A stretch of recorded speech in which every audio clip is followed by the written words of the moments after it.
Okay, welcome back to the channel, everybody. We have a new tabletop campaign. It is a game called Star Wars World. So it's, if you're around for the Dungeon World before I took it down, this is also a Powered by the Apocalypse game. The Dungeon World is gone. It was my first campaign and it wasn't great. So we're gonna roll back into the tabletop stuff, kind of fresh. The next Dungeon World campaign we do, I think, will still be called Campaign 2. Just to simplify everything and keep it organized in a very, very simple way rather than trying to name everything weirdly. So the game setting is, of course, Star Wars. It's set 3 years after the fall of the Republic and the Jedi and all that. 3 years after Order 66 for easier translation. And this, it's went pretty well. This is supposed to be a 2-session campaign. The next one will be in 2 weeks. So expect a video of a VOD of the second session then. The plans for the future are various. We have plans for, I would like to play also in Dungeon World, and also Star Wars. We have several different people that may or may not run that at some point, so we'll see on those. And then we're also planning out custom classes for the Star Wars one, some custom classes for some sort of homebrew sort of classes for both the Star Wars and Dungeon World. The Dungeon World ones are centered around doing an Elder Scrolls campaign, which should be interesting. And yeah, we have a lot of plans. I have specific plans to do a pirate campaign at some point in the future. So there's a lot of different plans for different campaigns in the future that I have, characters that I also would like to play. So we have a lot of like me playing and also me GMing ideas that I want to do and run. I'm very ambitious for being new to this, but I am ambitious, period. So as for Overwatch content, it's going to slow down. If I have a game or so that I feel is worth going up, I'll put it up. The issue being I'm like slowing down on my play right now.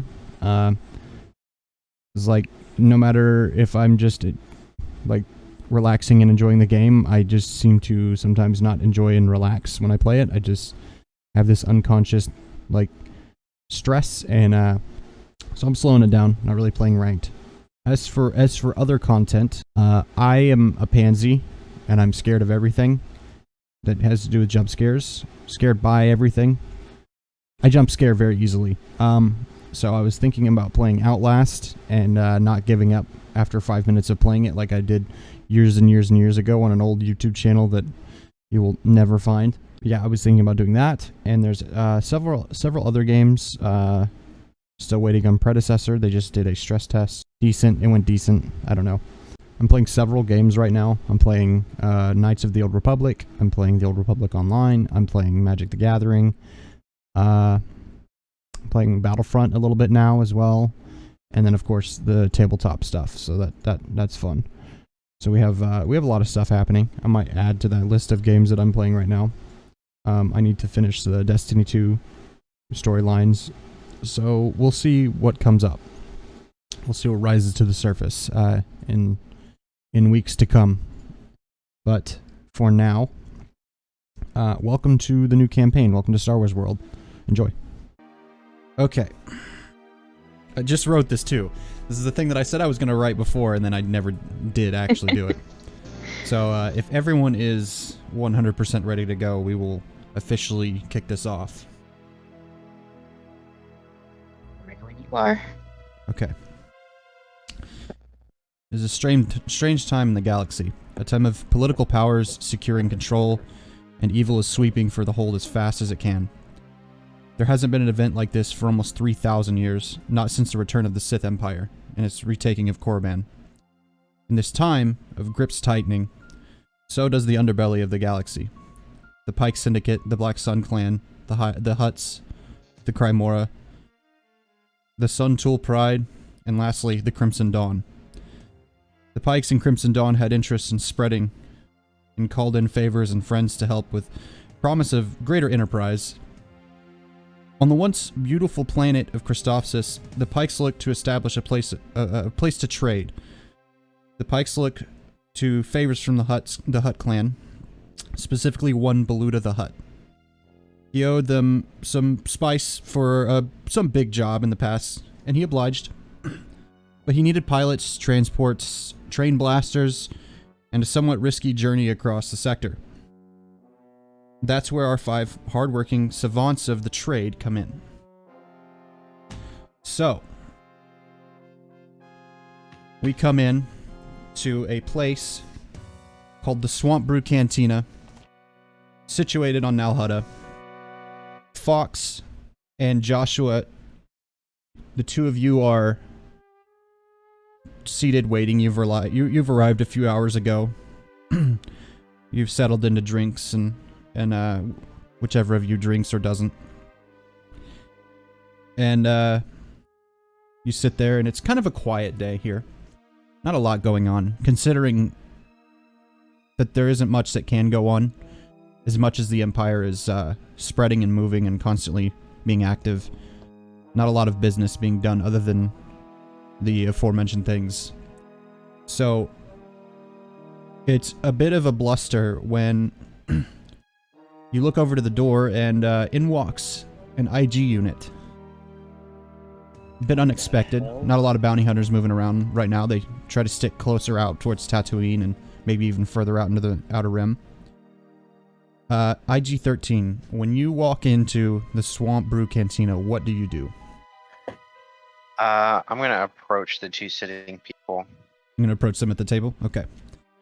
So you wander over, and you see one. He's got...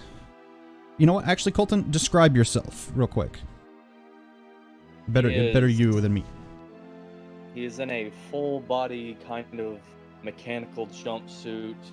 Right now, he's wearing like a hood cape thing that goes around his neck, covering his face is like a gas mask, built from scrap, and some bright yellow goggles. Just trying to, make sure his face is hidden. Make sure just trying to lay low in a sense of sticking out like just a regular scavenger, not someone who knows everything about ships. And that's about it. He's just sitting there chilling, just waiting for something to happen. And across from him, you see his partner, his compatriot in whatever it is that they may or may not be here doing. Fox, would you please describe yourself as well? I'm sitting there. I'm wearing like worn-in clothes. They're rough from just working and stuff. And I've got like a leather jacket on. And I got my head down looking at my drink, but I'm aware of what's going on. Like I'm trying to look like I'm not paying attention, but I am. So you two are sitting there, and this IG unit has wandered up to you. He's as you can see, armed to the teeth. Looks like he could fight probably a full-scale war on his own, possibly. So what do you two do as he's kind of wandered up to you? What do any of you do? All 3 of you. Josh was just sitting there, sees the IG unit come in. He's like, "Fox, look at that! Look at the marvel of technology that just walked through the door." My God, I thought they were all Not to destroyed. stay on your guard. Just in case something goes sour. Oh, I'm on my guard. Oh, I know how these things react. I'm on my guard, but just, hey, there's no crime in looking. So as you say, there's no crime in looking. He's like pretty much reached the edge of your table, and he's just kind of like looking back and forth. What do you do, IG? I ask, are you okay? Ooh, let me collect my thoughts for a second. You're okay. Take your time. Just ease into it. I ask if they're here for the like a transport job. Oh, you're part of that mission, huh? Yeah. Got a call in from someone by the name of Paxis. Is that who you're talking about? Yeah. All right. Yeah, we're here for that too. I Try to just keep on the down nod low, and will ya? stand there. God, I love IG units. Just stands there idle. Okay, so as your sort of brief conversation ends and becomes just an awkward moment of like trying to turn your head a little bit to at least feel like the IG unit has sat down, but he's not, so you can't like get it out of your head. The door to the cantina hisses open again. Haas, are you with us? I'm just checking real quick. Okay. Yeah, I'm here. Okay, just making sure. Okay, so the door swings open again. It hisses open, and there stands an interesting man. Haas, describe yourself to the party. Short, sturdy man, wearing a knee-length trench coat and jeans with knee pads, kind of a cowboy hat, longer-ish beard, just blaster on the hip, weird-looking bracelet, custom, unidentifiable. So for you, I'll describe the bar because to the IG unit, it wouldn't really matter. The IG doesn't really partake in drinks, but to you enter the door and you see kind of a bar similar to that in A New Hope. It's a pretty simple two-sided bar that's not very wide, and where you stand from the door in front of you, just kind of is the short curve that goes around to the other side. And on your left and your right are the two parallel sides of the bar. And on the left side, you see an IG unit just awkwardly standing there, and a guy hooded and scarfed, and a woman sitting across from him, and they're both just looking like they're maybe trying to ignore this IG unit. What do any of you do? Joshua hasn't seen this guy come in. He's still just like trying to look away from the IG unit, and he's finally like, I know you guys don't need to be comfortable, but are you sure you don't want to sit down? What if something happens? You're just in the way. I will mention that now that you've walked in, the patrons, like, having seen the IG unit, they're already kind of like, there's maybe 5 or 6 other people in here, 2 at the bar, maybe a few at another table on the other side, on the right side of the bar. And the two of them at the table kind of looked at the IG unit a little weird, but now that you've walked in and it's like 2 consecutive things walking into this room, everybody's kind of busy in here today, huh? Just kind of giving you that look.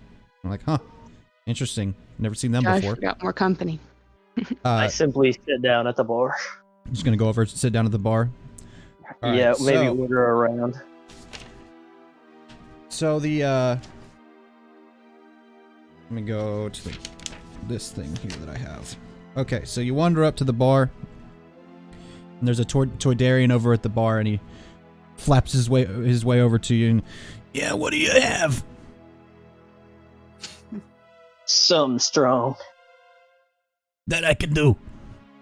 Throws a cup down on the bar, pours a shot into it, and kind of quiet again for a couple minutes. And as you all sit there, the door hisses open one final time.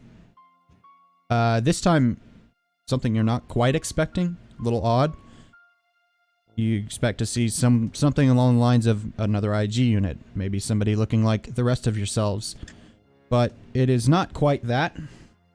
The door hisses open, and it is clear to you that this man is in Mandalorian armor. And as everyone else in the room sort of realizes this, the 2 guys at the bar, they both stand up and kind of put their hands on their guns. And then one of them from the table across on the other side, he also stands up and puts his hand on his gun. And one of them from the bar begins to like wander over towards this Mandalorian.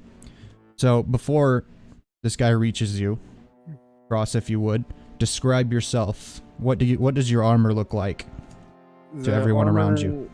The armor is all dark blue, thus making it hard to see in the dark. Same with he wears a jacket. He wears a short trench coat down to the waist over the armor. And no jetpack, obviously. He's not that. And the rest is just general, just gray jeans and with, the armored boots and whatnot. Your general underwear of a Mandalorian's armor. Indeed. And this Mandalorian also, like, you see his as his coat kind of flaps as he walks in, you see his pistol at his side, and then you see a what would you describe your hand weapon that you have made? What would you describe that as? More of a sword? Yes, it's pretty much just a sword. Where would this be situated? On your back? On your hip? It's inside of the jacket. Where Inside of the jacket? Usually not easily seen. So concealed? Okay. It's concealed. To the IG unit, I don't think the others would notice, but to the IG unit, you probably noticed that there's like a certain stiffness to one part of the jacket. He's got something concealed in there. And this human gets up from the bar. The other two are standing there with their hands on their guns, and the one walks over to you, and he's a little sloshy. He's not sloshed, but he's sloshy. He gets over to you and he says, "We don't really like to have your kind around here. You one of those pacifists, huh? You a pacifist, Mando?" He's addressing you now, kind of close to you, Cross. What do you do?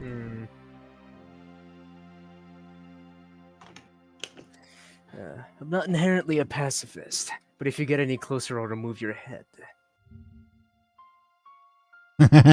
Yeah, I like this guy. He's funny. And he kind of like falls backwards and passes out on the floor. And so he lays there, hand still on gun, passed out. The other guy at the bar, his eyes widen. He goes, "Hey!" It's a Rhodian, and he runs over and he like kind of squats down real quick, like touches his face and feels and like kind of slaps him a little bit. He says, "What's wrong with you?" What do you do? He is also a bit sloshy. He did not run over here in a straight line. Oh god. This is Nal Hutta. These people, they are. That's how I'm trying to be. They describe the scum of the. You describe the scum of the universe on the underside of Coruscant. These people are the scum of those scum. Oh, these guys suck. There's whale poo, and then there's you. Exactly. But this Rhodian is like, "What's wrong with you?" And he's like, got his hand on his gun again. He's looking at you, and he kind of squints, and he looks. He stares. Kind of glances. Go ahead. I don't say anything, and I just walk away and step on the dude who found the floor on the way. The Rhodian kind of looking back and forth. He looks over at the other guy standing up at the table. Doesn't really make any motions. He looks back over at you.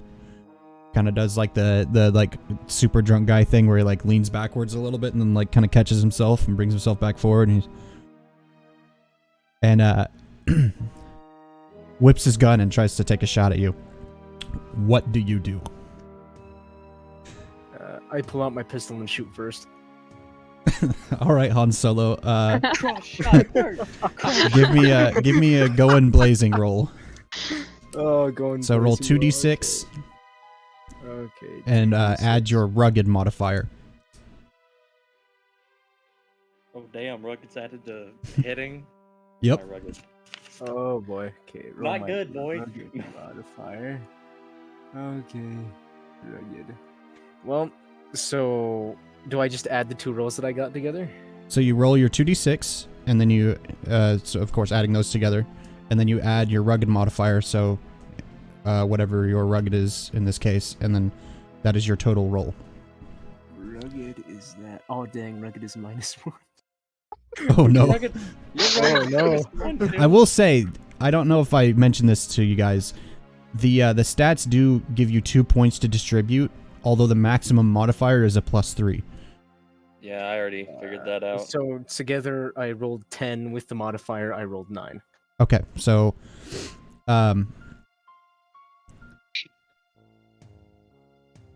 so on the list, do you have the rules pulled up?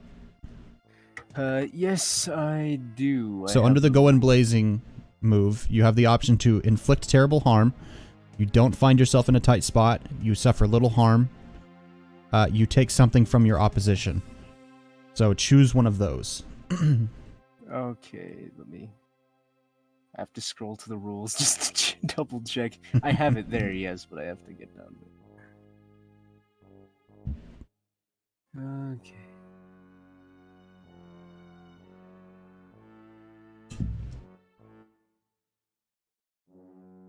Going guns blazing. I guess I'll choose to inflict +1 harm. Oh, and inflict terrible harm? Okay. Yes. So, you hear the kind of wiggling of, like, gun against holster as he pulls it out and tries to quick draw while your back is turned. And,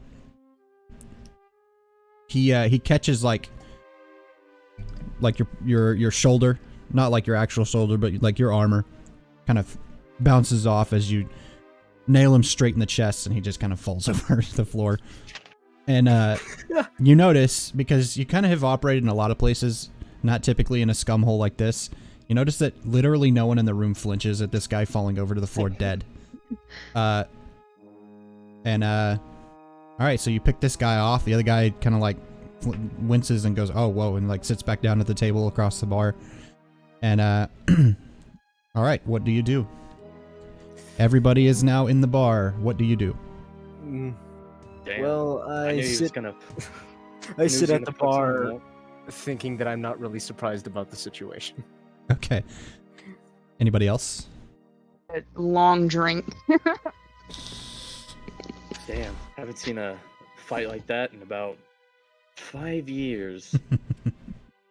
So, everything's kind of settled. The moment's kind of passed. There's a dead guy on the floor, but no one cares. A droid comes in because it starts dragging that guy off. As he passes, he pokes the other guy that passed out on the floor, and he goes, and like kind of rolls over. And as that droid kind of wanders off to the back, taking the body to probably throw it in like an alley or something, the door hisses open again, and there you see a man in an Ardenian man, short, kind of monkey-like. He's got 4 arms, short legs. They're roughly like, I don't know, maybe about almost 3 feet tall, average. But he is sitting in like a levitating, floating sort of chair apparatus that he uses. He tries not to walk much, considering he's a big boss for old Blue to the Hutt. And he wanders over and he says, "Yeah, I got a job. Are you the ones I called?" He wanders over to the table where the few of you are sitting. And he's kind of like looking around, seeing if there's anybody else in here that's like taking attention to him coming in. He says, "I'm Paxis. I'm the one that had the spice run job for you." Well, it's finally good to meet you face to face. You just missed a little shootout. I don't know if they have anything to do with your little run, but those 3 here. I highly doubt it. The ones I called were train guns, and oh, the train gun was very the one that savvy shot in the dude. this sort of thing. So, there appears to only be about 3 of you here. Where's the rest? Anybody else here for the job? Check. And he points at you like tilts his head forward and points at you. Yep. Is anybody else? I'm missing one. You might be him. I'm here. Ah, okay. Everybody, gather round.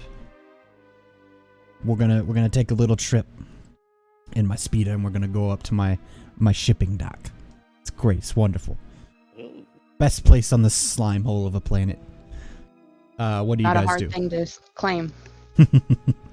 What are you guys gonna do? You gonna go with them, or are you gonna query him, poke him for something? I forgot to mention I have a pit druid. Ah, yes. Okay. I forgot about your pit droid. So, so are you guys gonna go with Paxis to his speeder off to his Yeah. quote-unquote wonderful dock. Figured I'd go because I have nothing better to do, and it's the job anyway. Okay. Well, After else am I slamming gonna my be here? drink. Slam your drink, pop it down on the counter. I've got All right, ships to so- repair. So, as you all kind of like awkwardly follow this guy out. He's a little weird. He's kind of a weird guy. You see a speeder there, and up from underneath, like, sort of the hood thing of the speeder, you see like a little, I forget, what color was the pit droid? Was it red? Yeah, red and black. And so you see a red and black pit droid kind of screwing with like the front engine part. Does anybody have anything they want to do? The pit droid flips me off. I flip him off back.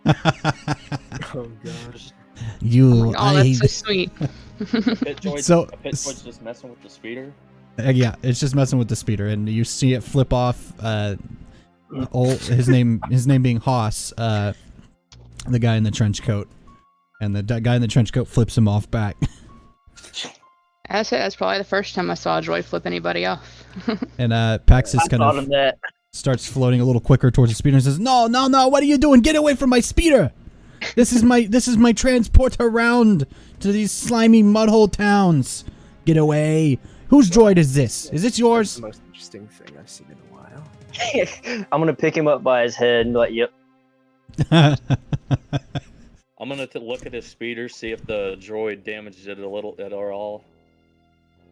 Okay. By the way, have we established? Does the droid talk? Did you disable its speaker or? No, I ripped his shitty little voice box out. I don't want Okay. to hear it talk. So it's just like kicking and swinging its arms as you're holding its head, like Yeah. angrily. But like it looks like it's trying to throw punches at you, but it can't quite reach because it's just dangling. I let him hit me. I I'm dropped delighted. him. It doesn't feel like much. It just feels like you're being hit with like somebody picked up a stick and they're just kind of lightly wrapping your leg with it. Okay, so you're going to look at the speeder. Okay, Yeah, so what gearhead moves did you pick, by the way? Technical savant and craftsperson. Craftsperson. Okay. Okay. I was about to say, could I use my technical? Yeah, I was gonna say you could. That's tech savant's exactly what you would need for that. So go ahead and roll your 2d6 and add your canny. Oh hell yeah! +3 canny boy. Let's go. Roll the 4. Roll the 3. +3. So 10. 10. Okay. So ask 2. Is something wrong with this? If so, how can I fix or exploit it? Probably just fix it. There appears to be a couple of like hoses and like maybe a few pipes here and there. Certain things are like a little bit out of whack. Seems some things have been some things unplugged, some things just not straightened properly. Probably wouldn't be too hard to fix in a few seconds. Alright, cool. I can't really think of a What's second that one, little dude. guy doing? I'll just use what is its true worth? Don't worry, I'm not gonna steal anything out of it. He, as much talk as he puts into it, it's got some mileage and it's not that great.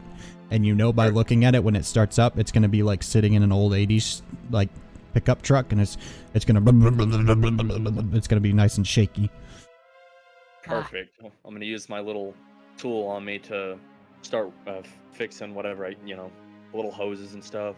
Okay, so you watch as Joshua kind of flips down a little thing on his face, and kind of holding his hand over it, and it kind of looks kind of like someone holding their glasses, sort of. And he begins to look, and you see the eyes begin to light blue, and he's like looking around, and you see just individual pieces being lit up underneath, things glowing. Considering he's under the speeder, you can't see exactly what he's looking at, but you see like glows and things, and like he's down there for a few seconds, and then he gets back up. All right, what do you do now? Is it fixed? It is in fact fixed. Yeah, it Alright, wasn't like I said. It was just like a hose was unplugged and some stuff was unstraightened properly. Alright. Hell, it may be in better shape than it was before the pit droid messed with it. Damn right, that's how I roll. Alright. Joshua's gonna put everything, put the plates, whatever's been taken off, just close everything up, and you're like, alright, this thing should run a smidgen better. There was like this Oh. weird little creature in there. I don't know what the hell this is. And he just flicks it away. All right. Okay, so you You're all like a tiny stream. so everybody piles into this speeder. It's a pretty good size, so it fits you all well, no problem. And you begin to kind of take off. You notice as you get in, there's an astromech kind of in the front of it that pilots it. He doesn't do any of the work. He just kind of sits there. But it's nice. It's custom. His little chair that he sits in slides into the seat that he sits usually. So it's got like a nice gap, and you can see it like slides in perfectly. So you begin to take off, and you fly up, and you get a good view of the surrounding of a good feel of Nalhuda's core of what it is. There's hills and rocks and debris and crashed ships, swampiness, almost like an ocean of swamp all around. Just continuous as far as the eye can see. It doesn't end. And this wasn't a huge trek. Maybe about 5 minutes, 6 minutes pass as the speeder kind of goes up and it begins to kind of level out, floating in the air kind of high, and then it kind of descends down. And between the trees, you begin to see this sort of dock. It looks, there's a ship or two there. It's maybe like 8 bays wide. Looks kind of like a simple garage almost. Unsuspecting. One of the doors is kind of like half open, like tilted a little bit. Looks like a broken garage door. And there's blaster holes all in it. There's a nice chunk taken out, maybe like on the far right side. The roof has been like chipped off, and there's a big spot of like imperfect construction.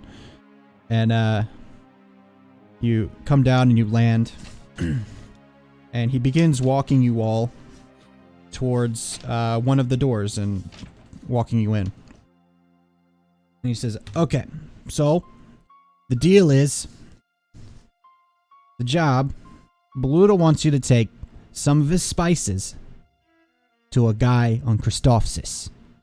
Plan has been a little run down. Pike Syndicate's moving in. They want to set up shop, make a nice place to trade, and use their spices that they've earned through favors and such. Guy's name that you're looking for is Norn Silink. He's a slimy sucker. He's not too trustworthy, but hey, it's not like we're going there. We're sending you guys. It's a pretty decent size of spice. How many ships you guys got?" We rode in on our own. I don't know about these fellas.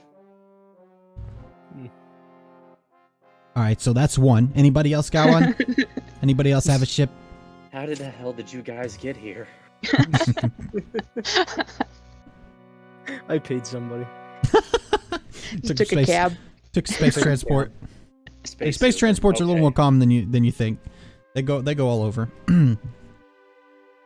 So he's looking around. He's kind of like, anybody else got a ship? One might not be enough. It's quite a bit of spice.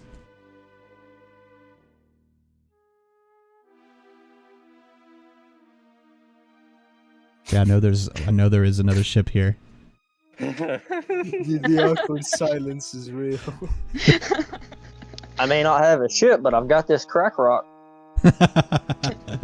IG-13 raises his hand. Like reluctantly, kind of? Or just kind of like Just slowly? like straight up. Okay. As fast as possible. Oh god. And he does the thing that he did in the bar when he pointed at Haas, and he could points at him. He says, "There we are. All right, that should be enough. Decent size, right? Good enough room, I'm assuming.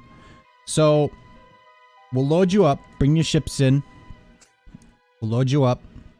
I will say the best place probably to refuel is gonna be on Bathawi. I have no idea if I'm saying that right. I've never been there before. I have no idea what it's like. But you can refuel there. No problem. I've heard it's not too expensive. Just watch out for Empire. I keep your eyes open. They're all over the place right now. They're making moves here and there. They're quite active. Those who worry about the Empire are only the ones who haven't dealt with them. I think we've got this covered. You're What supposed to kinda- stick with us. Compensation are we talking here? That is my second question. He kind of sits back, kind of leans over on his little floaty chair, and he says, "Oh, you'll be compensated. So, what do you all prefer? Spice, credits? What are you feeling? What do you spend the most?" We could go for some credits. It's a Done. single go-to. The rest of you? Credits will agree. do fine. Credits would be fine, yes. Credits all around? Works for me. We got plenty laying around. It's like trash here. Yes, credits. So you guys are probably planning on, are you going to bring your ships in and all that? Is there anything else you want to do here? I guess, well, let's see then. I want to check out the scene. Ooh, Okay. playing the game now. Playing the Yeah, game playing. now. I want to Alright, discern so- realities. Alright, so roll your 2d6 and add canny. Hell yeah. Rolled a 2 and a 6. That's 8 plus 3. So 11. Okay, so that's 2 questions. Give me 2 questions from the check out the scene. What am I missing here? See if I'm, Um, see, I'm looking around, making sure I have all the info we need. He is not telling you something about, like, some of the journey. Something that may or may not happen during the journey. Of course he isn't. What should I be wary of here?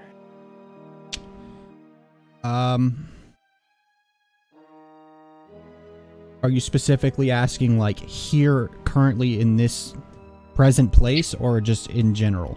Maybe here, like maybe like what would I be ruminating about? Like first I discern, oh, he's not telling me something, but I don't know what. And then like, what would I be worried about on this? And he just like starts brainstorming maybe a couple things. Since we're The probably about to head out. mortality of this mission. Specifically, the mortality of you and your group. Okay. Can I read a person? Okay, go ahead and roll 2d6 with canny. And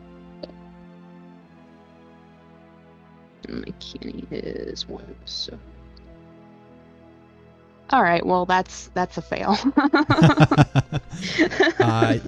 He is a really nice guy. He's This is a real really stand-up cool guy, I He think. probably bakes. Okay, so Probably bakes. I don't know about you, Joshua, but I really trust this guy. he seems like the kind of guy that would make brownies with a little bit of peanut butter. Okay, so okay, so what the fuck? is there anything anybody else wants to do here? With old Paxis, his crew running around working on stuff. Bunch of other Ardenians, by the way, are his work crew that load the ships and such. A few pit droids, astromech here and there, maybe a protocol in the corner to talk to somebody that doesn't speak a language that they do. I don't have anything I really want to do here. Okay. So if that's everything anybody wanted to do, we'll abstract and say you're taken back to your ships via speeder and the astromech that drives it. You're dropped off, take your ships, you fly it into the dock, and they begin loading your ships with the spice. It's a pretty decent amount. Your cargo hold on either ship is going to be pretty full. Is there anything you want to do before this is like wrapped up? Y'all load up. I want to inspect some of the like spices, just like to see if it's really spices in there. Oh yeah. It's all spice, packed to the brim. Each container it's packed to the brim. Human or paprika?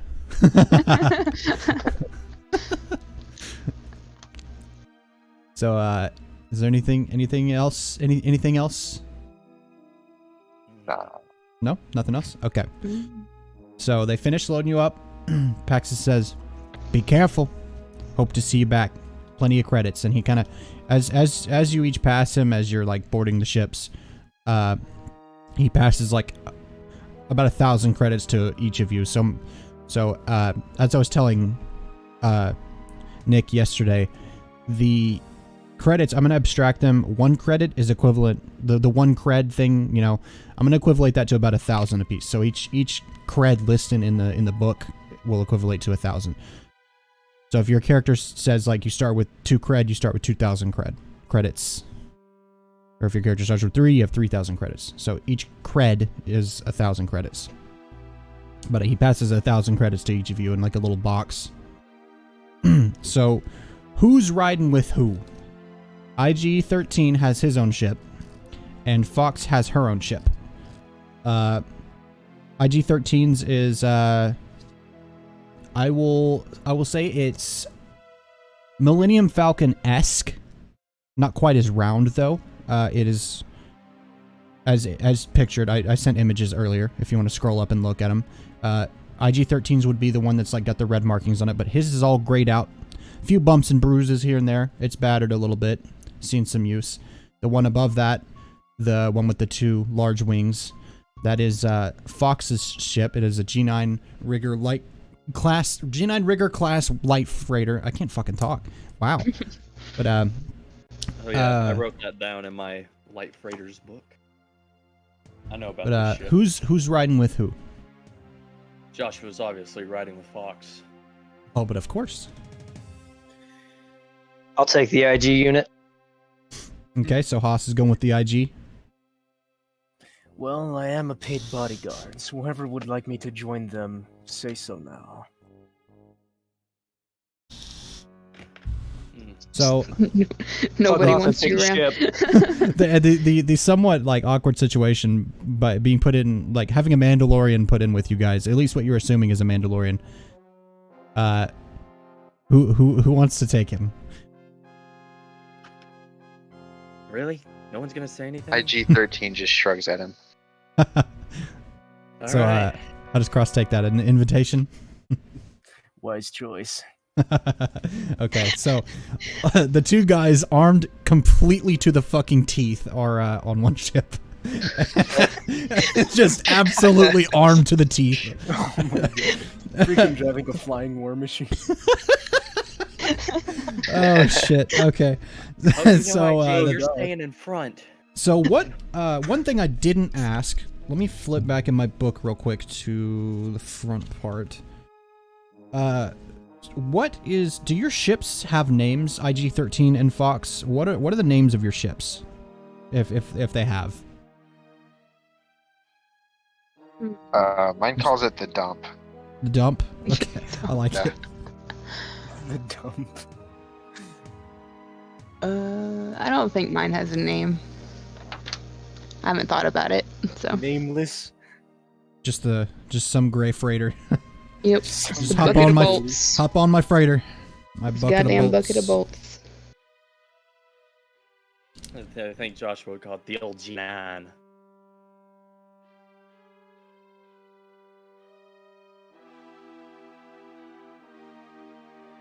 Okay.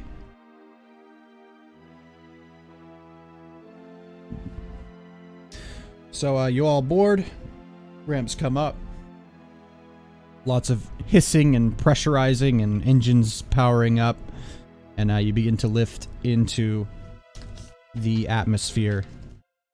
Start taking your altitude as you go. And as you begin to get maybe halfway up in the atmosphere in terms of getting into space, sorry,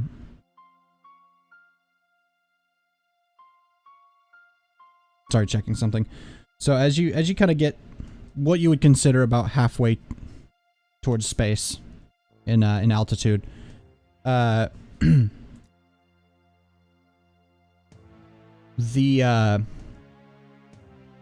the dump, as it were, you feel a hard jarring. The ship jars really, really hard. It kind of jerks like upward a little bit, and it was definitely you were definitely being shot at. I will say, yeah. So you have come under fire. So I will say, Mark. These are pretty shitty ships. I would say just mark 1 harm for your ship. Just mark 1 harm down. That's all. However, for those of you in the bucket of bolts G9 freighter, you hear this blaster fire, and probably out of the corner of your viewport, you can see that their ship has been hit. What do either one of the ships do, and their respective crews? Let's see. Do G9s, those 2 things are turrets, right? Are they controlled only by the pilot, or is this where a co-pilot comes in and just starts blasting the shit out of things? The one on the extended, like, horizontally wing, it is, if I remember correctly, controllable. Yeah, by co-pilot. Alright, cool. Josh just sees the ship get hit. He's like, oh shit, we haven't even Turn left fire. yet. And he just like runs out of his seat and starts running towards the We just got started, damn it. runs toward the turret. Okay, IG-13, I'm assuming you're piloting your ship. What is your reaction? What do you do? Those guns on the sides, right? Those are like, they have to be manually operated by people. They're probably, I'm assuming they're forward-facing cannons on the dynamic freighter. Okay, so it'd be me that would have to fire it, right? Probably, yeah. Okay. Though and there is room for a co-pilot, so like in a situation where you're trying to fly and you do have a target to shoot at, your co-pilot could shoot the guns for you in a moment that you're trying to focus more on flying. Because there is some controllability to every fighter's or every the weapons on any ship. So So did I get like hit in the back? Do I have any idea like where? Nothing's flashing, no warnings or anything like that. Like I said, you only took 1 harm, so it wasn't that big of a hit. It just jarred the ship pretty hard. That's all. Because the shields weren't up. Maybe it was like a grazing hit across the top of the ship or the bottom. Possibly. But there are no warning lights flashing or anything like that. So having that, what are you going to do? I guess I'm gonna look around and see if I can see who did it. Okay, so as you look around, you see one scrappy little piece of shit ship fly up. Looks like it's trying to like come across you or something, or make some sort of maneuver. And you look down at your scopes and you see that there's you see on your scope there's the one, of course, in front of you, and you see 2 behind you as well. There's 2 other ships. You as well, Fox. You see the same thing in your scopes. You see you see the one up in front of you, and then you see it on your scope, and then you see the 2 behind you. So, what are you guys gonna do? You're being pursued and shot at. So I'm gonna shoot the one in front of me, I suppose. Okay. So, let's see. Yeah. So go ahead and roll Go in Blazing and add your rugged.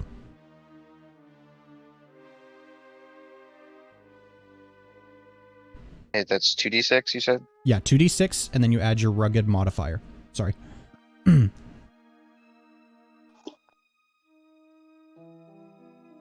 I got 10.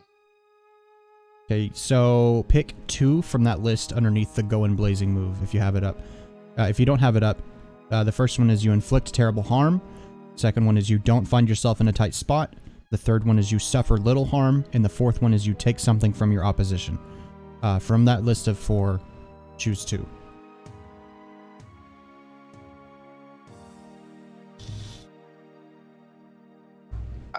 I suffer a little harm and Okay. like Okay, so let's see. How much harm does your ship do? It's 2 harm, am I correct?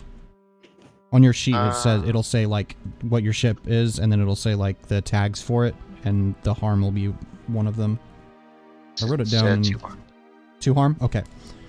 So you watch your shots go out, and you absolutely decimate one of the engines. It's like a little 2-engine ship. You obliterate one of the fucking engines. And as you hit this ship and it kind of starts to wobble and kind of slow down, it kind of leans in between your ships as it's like slowing down, but it like falls behind both ships as it slows down. And in this moment, kind of looking around and like kind of feeling the ship, maneuvering it a little bit to take that shot, you realize that not really anything happened to the ship. It's enough for one harm, but it's not going to hinder anything. It probably just scored the hull a bit. But I will say, assuming now that you've all realized that you're being pursued, your shields are up and stuff, you're ready to go. So what about Fox and Joshua over in the G9? What are you gonna do? I think we're also gonna go in blazing. Go in and, blazing, take a shot at one of the other yep. ships? Okay. Mm-hmm. All right, go for it. For the sake of making sense, the other one's like fell behind. It's like it's having trouble keeping up right now. The other two are even with each other, and there's one on the left and one on the right. So roll your go in blazing. Okay. Wait, who's taking this shot? Is it Joshua with the turret? Or according to this, there's a photon missile and a regular turret on the side. So I guess well, could we both roll? Like she shoots. Is there one? There was one in front of us, right? Well, it's taken damage. One of the engines has been completely obliterated, and it's like fell behind. It's behind you guys now. It's barely keeping up. As you can see through the little viewport of the turret, in order to aim it, you can see that it's starting to kind of fall behind its buddies as well. Okay. So I'll let you do it while I steer. Alright, cool. Alright, so you go in blazing with rugged? Yeah, go in blazing, and I'm gonna aim for the one on the right. Okay, so the one that's basically behind you, or behind the other ship. Sorry. So go in blazing plus rugged. Alright, cool. Oh, rolled a 1. That's already not good. I've already failed. Oh no. Yeah, so I got 3. You fire several shots, and then the gun overheats. It's not meant for continuous sustained fire. It's a pretty high powered turret. You overheat for a moment, and none of the shots really go in. As you take these shots, the one that you were firing at kind of rolls over and flips onto the other side of the one that's directly behind you, and now both ships are directly behind you. The one that you shot at takes 2 shots at your ship. So your ship will take 2 harm. So mark 2 harm for the G9. Son of a bitch. I really should have looked at these laser accelerators on the turret before we got here.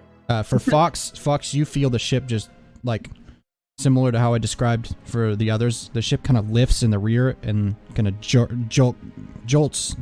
I don't know which word I'm trying to use, really hard. And then kind of settles down. Alright, this little, like, kind of round of some firing back and forth. What do you guys do now? Fox, put all power into those altitude thrusters. We need to get out of here. Let's go. I'm gonna take your advice.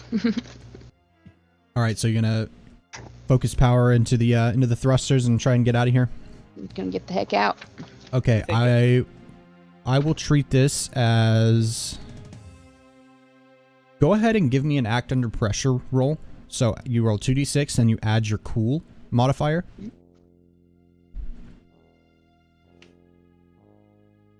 Okay, that's 11. 11? Alright, yeah. Right. You tap a few buttons, you know the ship like better than your own back of your hand. You tap a few buttons, the ship begins to like lurch, like you begin to lurch backwards in the ship as it gains a little bit of speed and you take off. What about IG-13 and the rest of the crew in the dump? What are you guys doing? Follow suit. Follow suit? Okay. Same thing. Give me an act under pressure, and then add your cool. Same as the other. Roll 2d6. Yeah, 2d6, and then you add your cool modifier. Pretty much, I think this game specifically, yeah. So in this game, the only dice you'll use is 2d6. If we ever play Dungeon World as a group, there's more dice involved, but for this game specifically, it's only 2d6. I got 9. You got 9? Okay. Yeah. It takes you a second. You feel another jolt on the back of the ship. Your shields are up now, and you're kind of like maneuvering because you're a droid. So you're maneuvering a little bit, and you're tapping buttons and trying to get this figured out. Trying to boost your power to your engines. Add 1 more harm to your ship.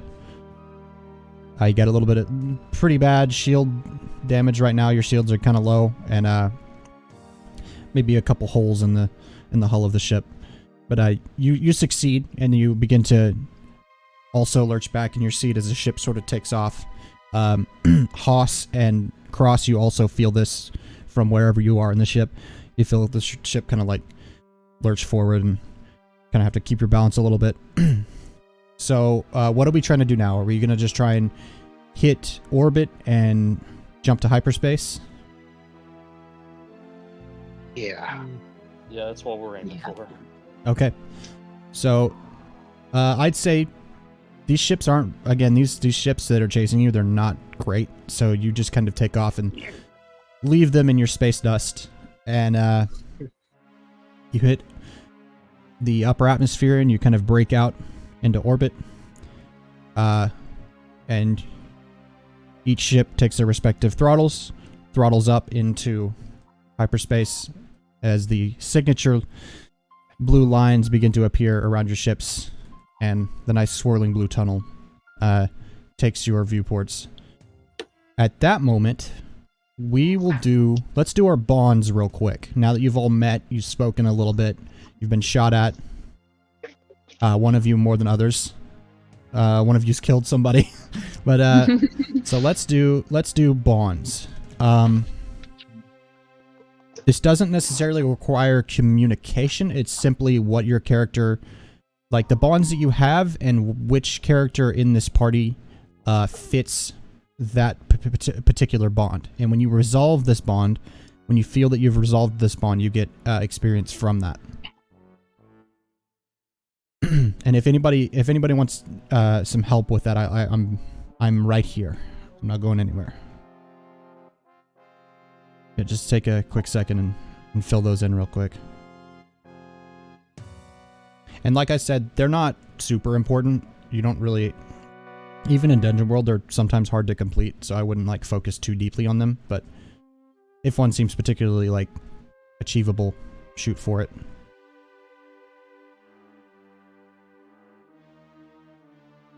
And also, don't forget underneath where your stats are, your modifiers, is the list of things for your individual character sheet to gain experience. So I know specifically, just from memory and having looked at that character sheet twice, I know Colton's gain probably 1 or 2 experience points. We used a little bit of tech jargon. You're damn right I did. Damn right he did. Count as taking my ship into danger. Yeah, that definitely did. Okay. So you want me to, how many experience points you want me to mark down for that? And say I know I caught the one time you were trying to do it. I don't know if you did it another time. I'm being pretty lenient here because like this game, like that specific way of gaining experience is kind of like it would be hard for me to keep up with. So if you guys have a question of like a moment when like if you do something in a moment, feel free, like when you do that thing, you don't have to like hold it in. You can ask me just straight up and just be like, does that count under this? And I'll be like, yeah, probably. Oh, so that means if I attack that dude, does that count as shooting someone who wasn't expecting it? Yeah. Oh, so I get experience for that. Cool. Yeah, you can experience for that. See, I'll mark 1. I think one thing I said wasn't super technical. Yeah, I know one of them definitely was that. One of them was I was trying to do it really hard though. Okay, and I'm gonna go open my door real quick because it's like 163 million Kelvin in this room right now. I'll be right back. Sounds like Tuesday for me. Oh, it's most certainly not currently Tuesday. The vent to this room is... it doesn't do much. Okay. So just let me know when you are individually done writing your bonds. Alright, I've made a couple bonds. Okay. Oh, and I should mention, if you don't feel like you have anything that fits any of the characters here, don't worry about it. Just try and cover what you can. It's good for experience if you get it. Yeah, I'm done. Yeah, all Okay. my bonds are weird. Okay. Yeah, a couple Don't of wanna mine eat- are weird. Mine's literally one of mine's just like, I may have a small crush on blank, and I'm like, no, the fuck I don't. Oh, one of mine literally says you've slept with this person before, but only to get intel. Hell yeah. And say, like, It was listen, Hoss. there are two types of role-playing people on like a pretty base level. There's the kind that don't mind romance in tabletop, and there's those that there's the Travis Willinghams of tabletop that absolutely 100% do not do romance in tabletop because they come here to kill things and roll dice. Yeah, forget I am the not third filling in any of these. None of these make sense. That's fine. That's perfectly fine. Like I said, the main way is going to be that thing at the top underneath your modifiers. Forget the third option of people who deal with romance. Just I said slay the dragon, not lay the dragon. Oh god. So Goob and Nick, are you feeling confident with what you have? You guys. I'm kind of not sure. Most of them is like, oh, you have emotion. Okay, so if there's, like I said, if there's nothing that fits, don't worry about it. It's not a big deal. Bonds are very, very, very optional. They just help. It's like an extra thing to get XP if it fits the character that you're playing. What about you, Nick? Anything catching your eye?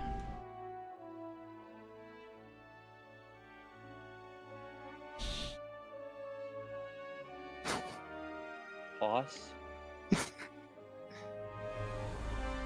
It was definitely Hoss. Oh god. Okay, so Got a catchphrase. did you find any bonds that fit for Haas amongst the other characters? Any questions, anything like that? I only found one, so You only got one. That's fine. yeah. Yeah, they're not a necessity. They're just an extra thing to help get XP if you do accomplish it. So when playing this game, I think going forward, I'll make the point of saying that like it's an optional thing. I would probably just pick the easy ones. I wouldn't go for a really hard one, because like experience from our last campaign, like me and Colton probably remembers, like there were some bonds. Like one of our players was playing a thief, and he had a couple bonds that he had for probably 3 or 4 sessions, and it just didn't work. It's like sometimes you ride them and it just doesn't work. Yeah, I had the same problem. Paladin only had like 3 bonds to choose from, and I was like, well, all of these suck, so I'm gonna use one. I should mention, if we ever do like a longer campaign for this game, you can also write custom bonds. You can write out your own bond if you want. I already have. I modified one, and then I just pulled another one out of my ass, but it makes sense. Hell yeah, that works. No problem there. All right, so as you are flying through hyperspace, it's quiet, not much going on. It's almost like a movie moment a little bit. Individually on your separate ships, unknown to each other, IG-13 and Fox both, you hear the warning light. Beep beep beep beep beep beep beep beep beep beep beep beep beep beep beep beep. Couple of alarms going off here and there. What do you do? I want to see what the alarm, like what alarms are they? For you, Yeah. one of them is, it's like a, for lack of better words, it's like a leak light, like air leak. Like there is a hole forming in the hull. Mm. And the other one is one for engine damage, and one of the engines may not be running properly at all and might blow up. Joshua, we got a problem. What's going on? What's up? We got what's some up? damage. Perfect. What's the sitch? We got an engine out and we got air leaking in. Or out. Alright, no problem. I can go take a look at. I'm gonna look at the engine first. Okay. Josh Throw me goes that, to the engine. So you run back to the back Yeah. quarter of the ship. You start popping access panels and such, and give me that tech savant roll, 2d6 plus your canny modifier. Don't be ass. Don't be ass. Oh, a 6. Oh yeah. Nice. 15. That's a 15. Let's go. Rah! That ain't Falco. All right. So, ask 2. What do you got? Give me what you got. Fucking. Oh yeah. Technical savant. Is something wrong with this? And if so, how can I fix it? I can clearly see something's wrong here. So, You're gonna have to shut the engine off, vent some coolant, let it recycle. A few different other fancy things along those lines. Reroute some power here and there, and it should come back up smoothly. alright. For the hole in the hull, you're gonna have to find a way maybe to seal it or just close off that portion of the ship for the journey. I will say, so a G9 has like a very small hangar in the back. It's like a little 2-story. The lower, it's maybe, I think the hangar is roughly like 40 feet tall. And there's a lower floor and an upper floor. You're up on like the upper floor panel where you kind of come out from the cockpit area and like the other portions of the ship. And that's where you've popped access handles to like gain access to relays and such to look at what's wrong with the engine. But the hull, it appears to be forming in the bottom of the hangar. It's not like sucking you out of the ship or anything, but you can see that it's like things are there's pieces of the ship in that hole that are starting to move. Okay. He's gonna climb back up on the ladder to the cockpit, and he's like, "Alright, you're gonna have to turn off the ship for a quick minute. I say quick, but I don't know how long that'll actually be, but just trust me on this.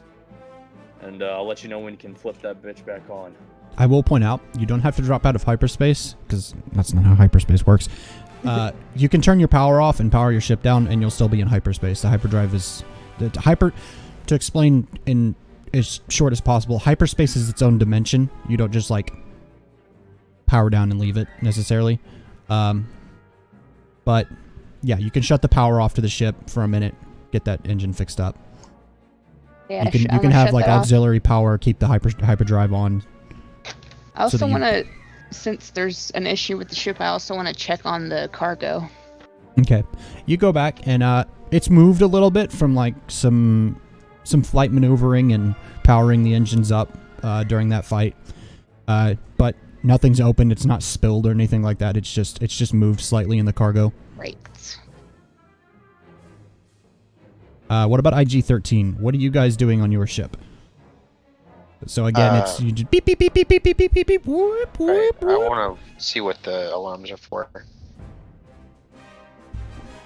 Okay, so yours, there is a hole in the hull, and air is in fact leaking, and your landing gear and such has been damaged by a shot that scraped under the belly. You would assume it's probably the original shot that you took at the outset of that small fight that you had. So what do you do now? I'm gonna grab a big sheet of metal and I'm gonna go find the hole. Okay. Haas, Cross, what do you guys do? I'll do you see, one better. So you guys see IG-13 come sprinting out of the cockpit with like a sheet of metal in his hands. I'm gonna ask him what's wrong. I tell him there's a hole in the hall as I keep going. I'm gonna tell him about my wristband. Okay, so go ahead and describe it to IG-13, what it does exactly. To be short, it's has 3 small canisters and 1 button on the top. What it does is it shoots a liquid that hardens near immediately to seal off small areas, but I can use more than 1 to seal off a large area. Okay, so IG-13, what do you have to say about all this? What are you thinking? What is computing? I just grab his arm and start running for the hole. So, like a rag doll, like a little girl holding a teddy bear, he's just flapping in the wind as you sprint violently towards the cargo hole, where the hole is.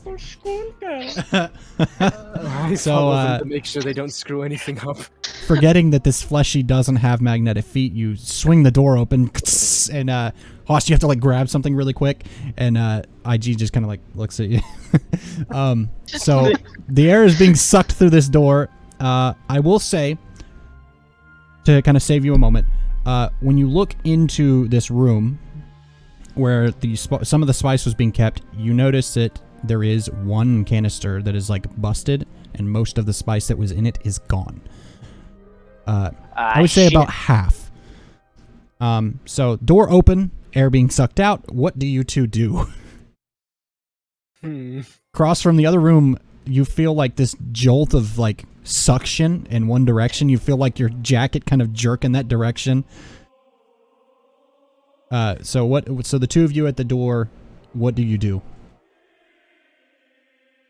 I'm gonna try and spray my canister at the hole. Okay. So since this is like on the other side of the room, you kind of have to aim it a little bit. But it should be stuck toward it. Yeah, it's very doable, but like you'll have to aim it a little bit. You're also being sucked on by the ship. The ship is giving me the suck. Yeah, the ship is giving you the suck. Very much so. It's very unpleasant. Go and roll 2d6. Roll 2d6 and add your cool modifier. I have the droid. I roll a canny instead. Ah, okay, yes, that's right. Okay, so roll your act under pressure, 2d6, and add your canny. I can't find my dice. Will somebody roll 2d6? I got you.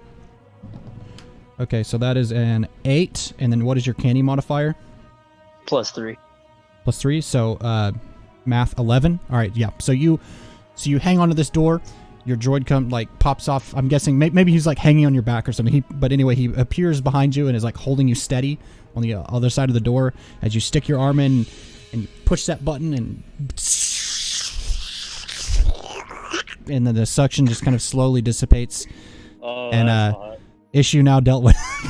You've sprayed all over the ship. I'm no longer receiving the big suck. You're no longer receiving the big suck. It is finished. God.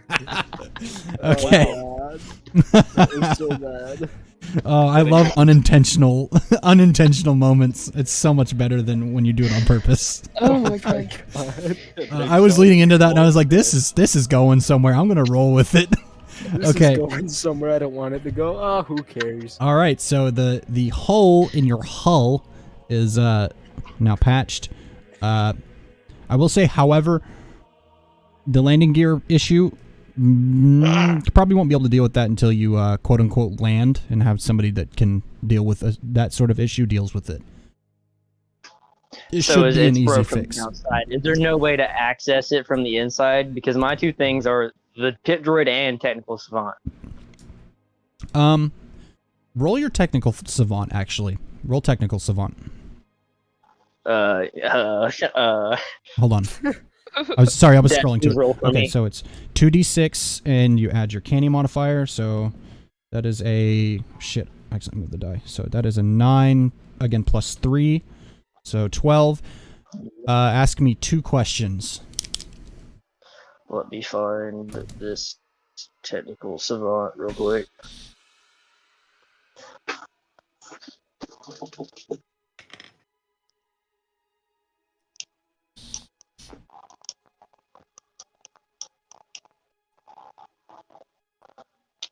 Let's see.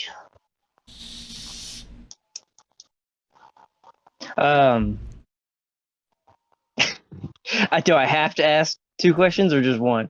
I mean, if you want to only ask 1, that's fine. Like it's totally up to you. I mean, you have the I option to really ask 2. need to ask: is something wrong with this? If so, how can I fix for activity? You may have to pop some panels. You being technical savant and with that roll, I'll say like you could probably wiggle your way into like some of the crawl spaces of the ship and find your way to the landing gear and maybe find a way to temporarily to give it a one-time thing until you can actually fix it. So like the next time you land, it will at least pop for that time, and then you can fix it whenever you land. Okay. Also, if fixed it's crawl spaces, I can have my droid get things for me. Yeah, of course. So how are you gonna do this? You gonna send the droid into the crawl spaces? or are you gonna go with him? Have him come with in you? there with it, just to get to the landing gear itself, and then I'll assess the problem, see what it needs, have the droid grab panels and items for me to fix whatever is broken with it. Let's say like a joint is wrong. I need Mhm. maybe like a servo or something. I'll have him run and get it, place it. Okay, so your droid comes back, brings you the pieces, and you begin your varying toolkit. You know, all those sort of noises. And yeah, you get it fixed up. It's good to go. It'll pop the one time, but once you land, you'll have to do the full fix. You can see some other issues deeper down into the well where this particular leg sits. You can see other issues that would need to be fixed afterwards, but it will work when you land. All right, I'm gonna go inform IG of this. Okay, so you wiggle your way out of the crawl space, you and your droid, and you come back up. You are now back in like the regular holds of the ship. All right, I'm gonna look at IG and just tell him that his landing system is basically effed, and we have a one-time landing. And after that, we're gonna need to find repair. I just nod.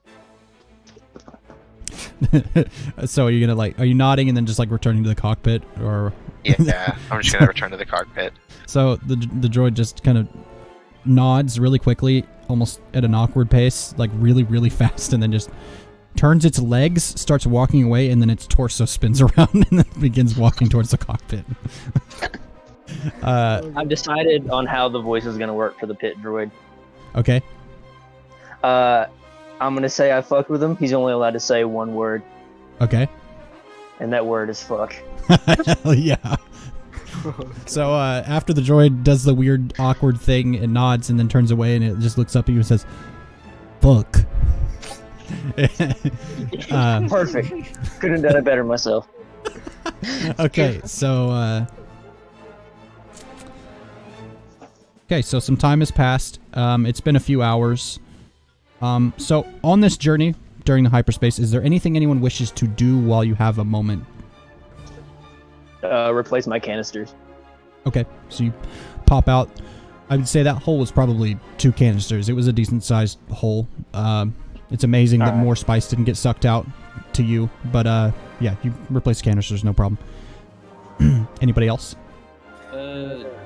Josh was probably gonna look around, do a little inspection on everything, make sure after he gets the engine fixed and patches up the hole with whatever's on the ship. He's gonna keep looking around, maybe until he gets to the spices, and then he's gonna probably inspect them a little bit, be like, "What really is this? This spice?"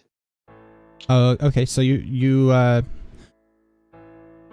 Fox power the ship down. You work on it. Takes a few minutes. Auxiliary power keeping the hyperdrive online, so you don't in fact drop out of hyperspace, which that is the one thing that would cause you to drop out of hyperspace is the auxiliary power not being on and just shutting it down. But yeah, you turn power off, fix the engine, get it back on. Seems to be running like a dream. You did a pretty good job. It's back to probably the same shape it was before it was hit. And then find a few spare pieces of metal and maybe some of the panels that you popped off the wall to get to the engine access parts. Take those few pieces of metal and you take your tools and you cover the hull, seal it up nice and tight. Should cover it until you land, and then you can get a full seal on it and make it nice and airtight. You climb back up the stairs and you get up into the hallway. There's only, I think the G9 has like a one hallway system where all the doors are on the right. So you begin walking through, past the medical bay, and you turn into the cargo hold. You open the door, pop open one of the containers, kind of sift your hand through it, and you feel it. Feels pretty real. Feels pretty fine, actually. Like, pretty valuable spice, actually. Each one different shades here and there. Definitely some different spices among the varying containers inside the ship.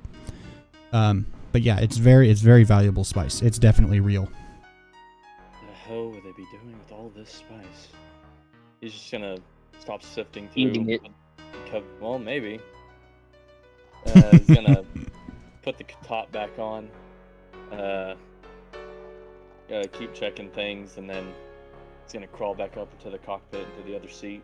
Yeah, as you've walked and you're kind of like been keeping an eye on the ship, just seeing if there's anything else that might not be marked on there, you just notice no damage, just sort of the general wear and tear of this bucket of bolts that has panels hanging loose, wires hanging out here and there. This door panel and buttons are kind of loose, and it feels like if you press it too hard, it might come loose. But you walk back up to the cockpit, and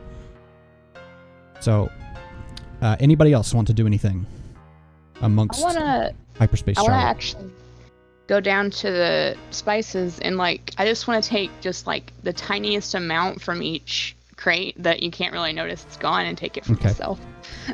So you take the little so Paxis gave you this little box, and you take your credits, dump it into a drawer or something where the rest of your money is kept, and then you take that little container down there and you sift through each one, throwing a little bit of each spice in there, kind of weighing it a little bit, looking at it. You can take one eye, squinted, and it seems pretty good. Close it back up. What do you do now? That's it. I'm gonna go back up to the cockpit. All right. So the only one left, I believe, is Cross and IG-13. Do either of you want to do anything during hyperspace travel? I stopped to make sure if all my belongings were brought properly and I didn't forget anything. Okay, so just checking yourself, checking your weapon, flick the blade for sharpness, make sure it's good. Check your blaster, fully loaded. Kind of brush your armor. You remember that you had a blaster bolt skim off your shoulder. You kind of like brush the carbon scoring off, and gonna do a general check. Everything seems to be in order. IG-13, what about you? Do you want to do anything?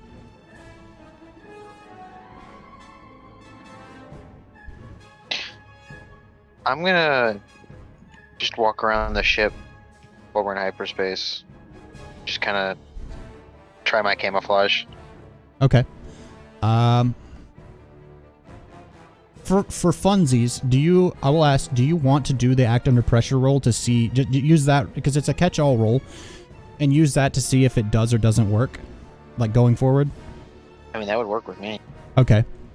The other thing I can think of is instead of using act under pressure, just doing a straight roll and seeing how well it works, like with no modifier, but it's totally up to you. Act under pressure works also. So, 2d6, and then add your cool.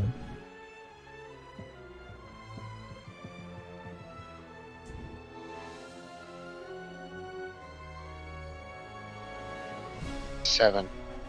7? Alright, so you kind of walk into the area where you see Cross like checking himself, making sure his stuff is in order, checks his weapon and a blade that you remember he had. Nobody else seemed to notice, so you look over on maybe a bench on the other side of the room in the main hold of the ship, and you see Haas over there popping canisters and checking his armband again, making sure everything is in order, everything's working. You know, he's just kind of doing a general check of it. And you back up against the wall, and you bump against the wall really loudly, and the two, like, their heads jerk up, and they look over in your direction, but you are camouflaged, so they don't see anything. Cross and Haas, what do you do? You hear this loud bang, and then there's nothing there. You see, I thought about fucking with him and shooting at the area. I heard the bump, but I'm not gonna do that. Wow. Okay. So can I do that? I will say, hey, if you're doing it, I'm gonna do it. For the sake of fun. Oh god. For the sake of fun, since Haas, like, you are jumpy, I will say you instinctively, like, it's like a blur. You instantly grab your blaster and, like, accidentally shoot the floor. And Cross, you whip your blaster out and shoot, like, the ceiling above where this noise was. Not quite an accurate shot. You just heard a noise and reacted really quickly. It's like being jump scared by your parents with a scary scream mask. Definitely not a traumatic experience for me there. But, except you're shooting at them. Except you're shooting at them. You just kind of, like, jumped and, like, took a wild shot. IG-13, these two have just fired blaster shots into your ship, and they're not really... They can't see you, so what do you do? Actually, considering that you both also have already shot your blasters as well, like, all three of you, what do you do now?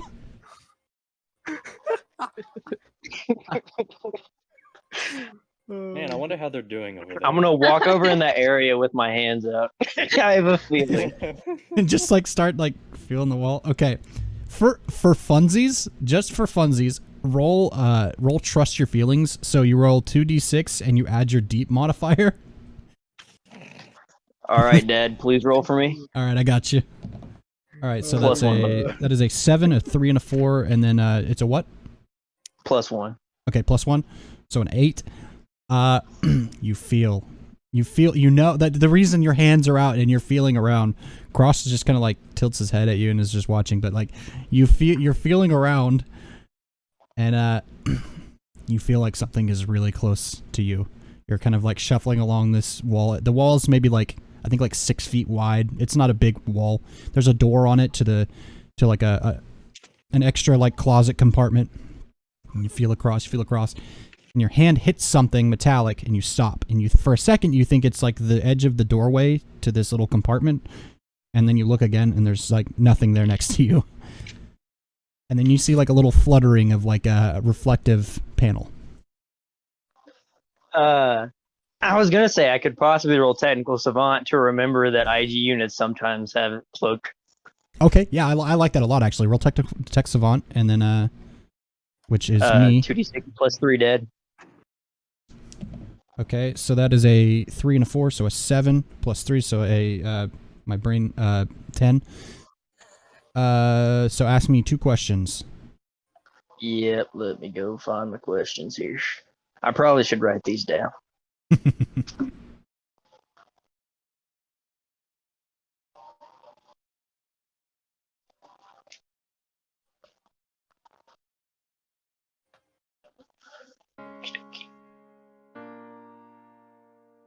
What is this, really?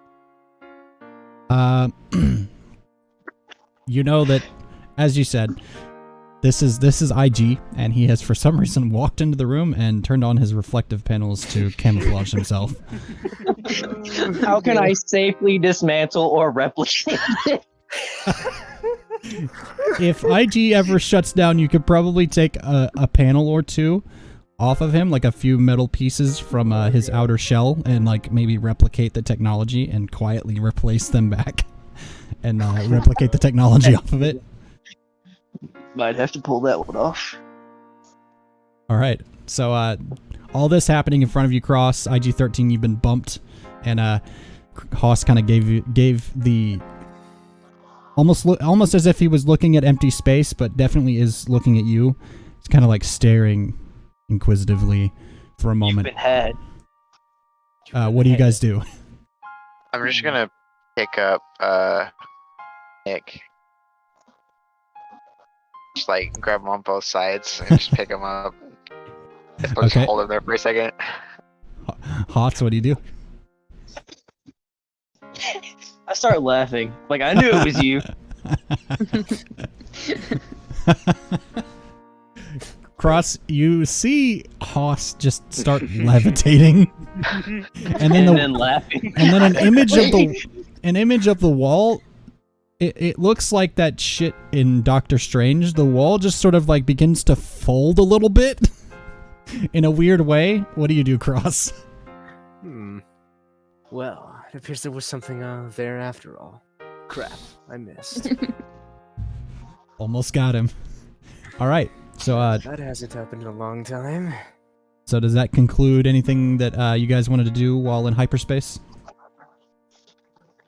I was just gonna tell him to fix the bullet holes, and that was just gonna leave.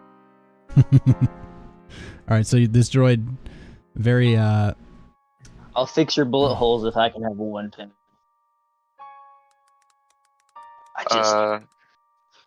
I shrug and just I'll give turn it off back. one of the panels. Thank you. And then I get to work. All right, so you go start patching up these holes that you made. Very minor holes. They barely made a hole in the middle, but there's a small hole in each spot where a blaster went off. So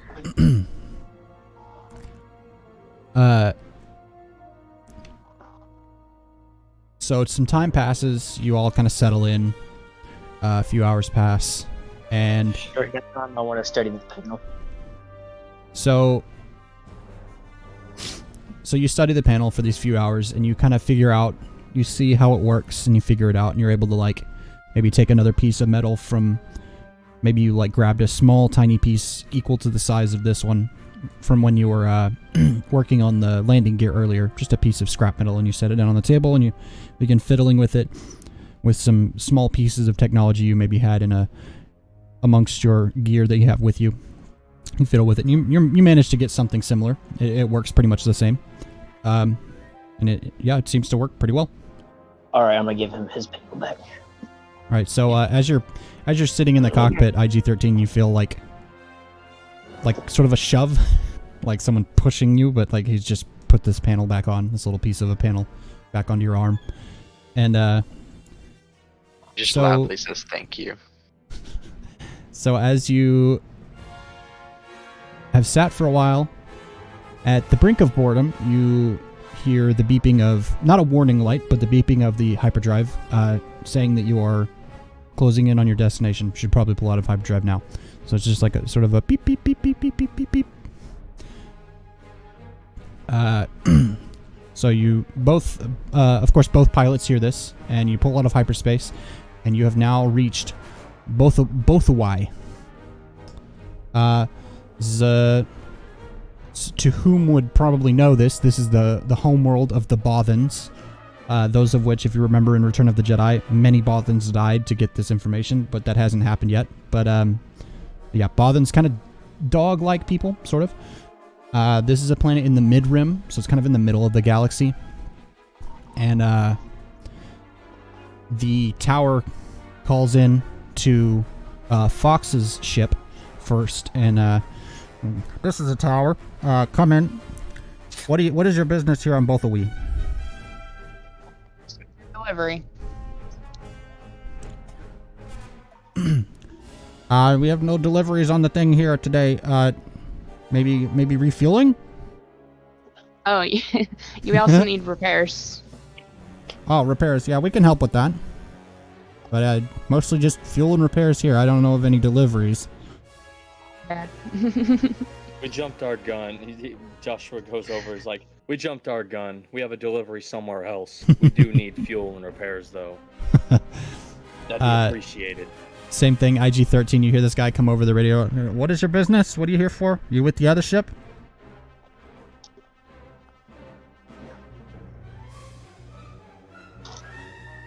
IG. Sorry, I was muted. Yes, we were with the other ship. Fuel and repairs. All right. Make your landing in docking bay 4 on the tower. Once you come into the atmosphere, you can't miss it. It'll be lit for you. Come in, you'll get fuel, repairs, whatever you need. Just a few credits. 200 credits apiece. So you pull in, you land. Come out of your ship, you're inspecting. IG, you have a moment of like, both IG and Fox, you both kind of walk out and you're inspecting your ships. You have a moment of like, my ship. Damn it. What did they do? Your ship. Damn it. No. The typical Star Wars moment of like, my ship. So they begin working on repairs and stuff. It takes a couple hours. But amidst this couple hours of working, what do the 5 of you do? Are you just going to sit and wait on the ships, wander around, maybe wander into the docking tower? Is there something that you want to do? Making panels. Okay, so you keep working, and you get quite a few made over the course of like this first hour that goes by. What about the rest of you? Joshua's absolutely not going to be sitting around. He's going to be like looking around, looking at them repair the ships. He's like, I wonder if I can help them. And he's just going to start going around and seeing what they're doing and try to help. Okay, so you do the general repairs too. You whip out your tools and you see a spot where something needs repaired, and you hop in, between like a couple others working on it, and you begin fixing it. They kind of look at you for a second, like kind of confused, then they see that you're working on it too, and then they just kind of go back to what they were doing. Anybody else?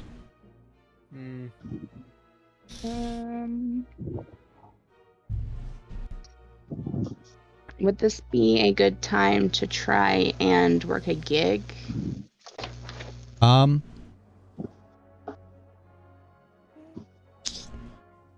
me think a moment. It's only a couple hours from here, right? Or well, we don't know that yet. Might be more than a couple. If it's actually a good time. I was just spitballing. Let me look. Let me think. Let me look at the list real quick. I forget what they all are. We're all about spitballing here.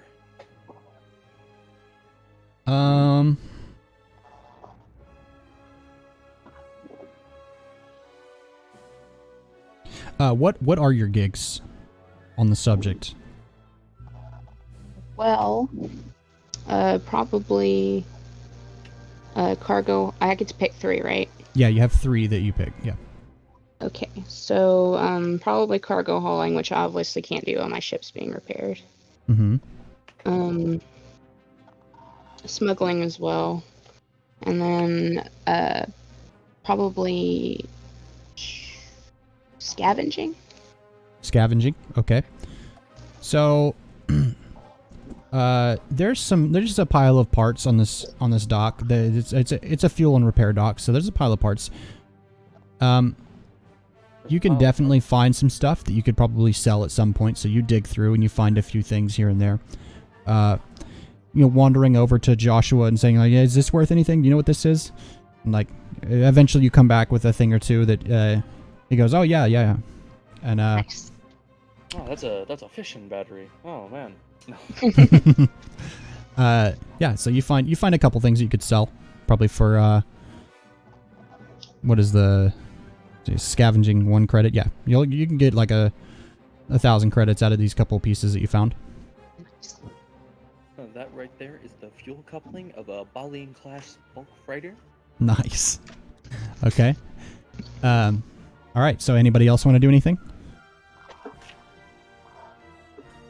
I'd look around and try to see what everyone else is doing. Okay. So you see Joshua wandered over and is working on the G9 freighter, and as you wandered out of the ship, you saw Haas kind of doing his own thing over at a table, working on something. Kind of focused on his work, not really paying attention to anything. What is IG-13 doing that Cross sees?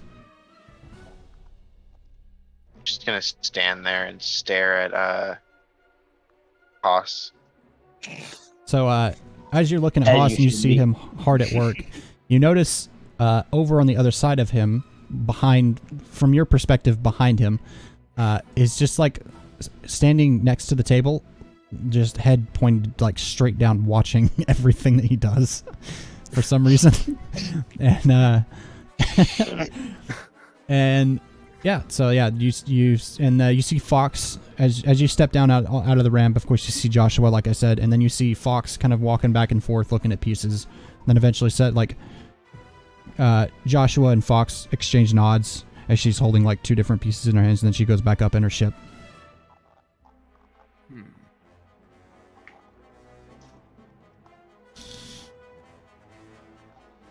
Well, in all honesty, nothing seems to be out of the ordinary. Okay, so as you're standing there, kind of like 1 foot on the ramp, leaned up a little bit, and you're just kind of watching as Fox comes back down out of her ship. You see Joshua working. You see an LAAT, once Republic, now Imperial dropship, one of the ones with the 2 doors on the side. You know what I'm talking about from Clone Wars and Attack of the Clones. One of those dropships comes in and lands on in between where you guys are on the platform and the door to the tower of this docking tower. And then its doors open, some clone troopers disembark, another one comes in and lands next to it. About 5 clone troopers each disembark from each one. And they come and they start walking your way. They haven't pulled their guns up. They have them at rest, but they're holding them in their hands, and they wander over and they say, "What's your business here today?" Just getting fuel and getting repairs. Mm-hmm. I'm a little more I can't do the Australian accent for the clone troopers. It's very difficult. But I'm a little more suspicious than that. I was more British than anything, but I'm not going to talk about that. Oh, really? Just repairs, huh? He's like leaning forward with his, kind of like tipping his head. Is there a problem, sir? Let's see your cargo. And he kind of motions to the other clone troopers as they start kind of the ones from the other LAAT begin to wander over. Does Joshua hear that conversation? Legal. Yeah, you're not far off. They're in between the ships. So he just hears, "Let's check the cargo." And he's just like, "Oh," and then I want to roll act under pressure because I think he'd be freaking out a little, like they cannot find this spice. Okay. And, okay. That way he can go up and like maybe kind of lock a door. Lock the hold so they can't get in. Yeah, lock that door at least so it's like, oh, that door's just been, can't, I'll think of an excuse when we get there, but you know what I mean. Okay, so roll 2d6 and add your cool modifier. All right, I gotta roll well. I do have a fail option though, so. All right, that's a 3, need a 6, 4 or 5. I got a 4. That is a 3 and a 4 is 7. Yeah. But -1. Ooh. So he's just like, and he's like, okay, just be calm, and he just starts like sprint walking, just like not looking, just starts sweating, and he's just like, well, I can't really tell he's sweating because he has stuff on still, but he's just like. To you, you're sweating. Yeah, he just immediately stops what he doesn't like get up calmly. He just like shoots up and just starts like. So what happens due to this failed roll? You're poking this panel, the various buttons, trying to, with your tech knowledge, you're trying to get it to lock, and you are poking these buttons on this panel so like frantically that the panel, similar to the one for the door to the cockpit, it does what you assumed that one would do first, and the panel falls out of the wall. And that's right as 2 clone troopers have walked up into this hallway and are standing there looking at you with their guns, their blasters, again at rest but in hand, and they're just kind of standing there just staring at you. They're clearly just like, behind those helmets, they are giving you the look of like, what are you doing? What do you do? He just turns to look at them, just like, gentlemen, how are you two doing?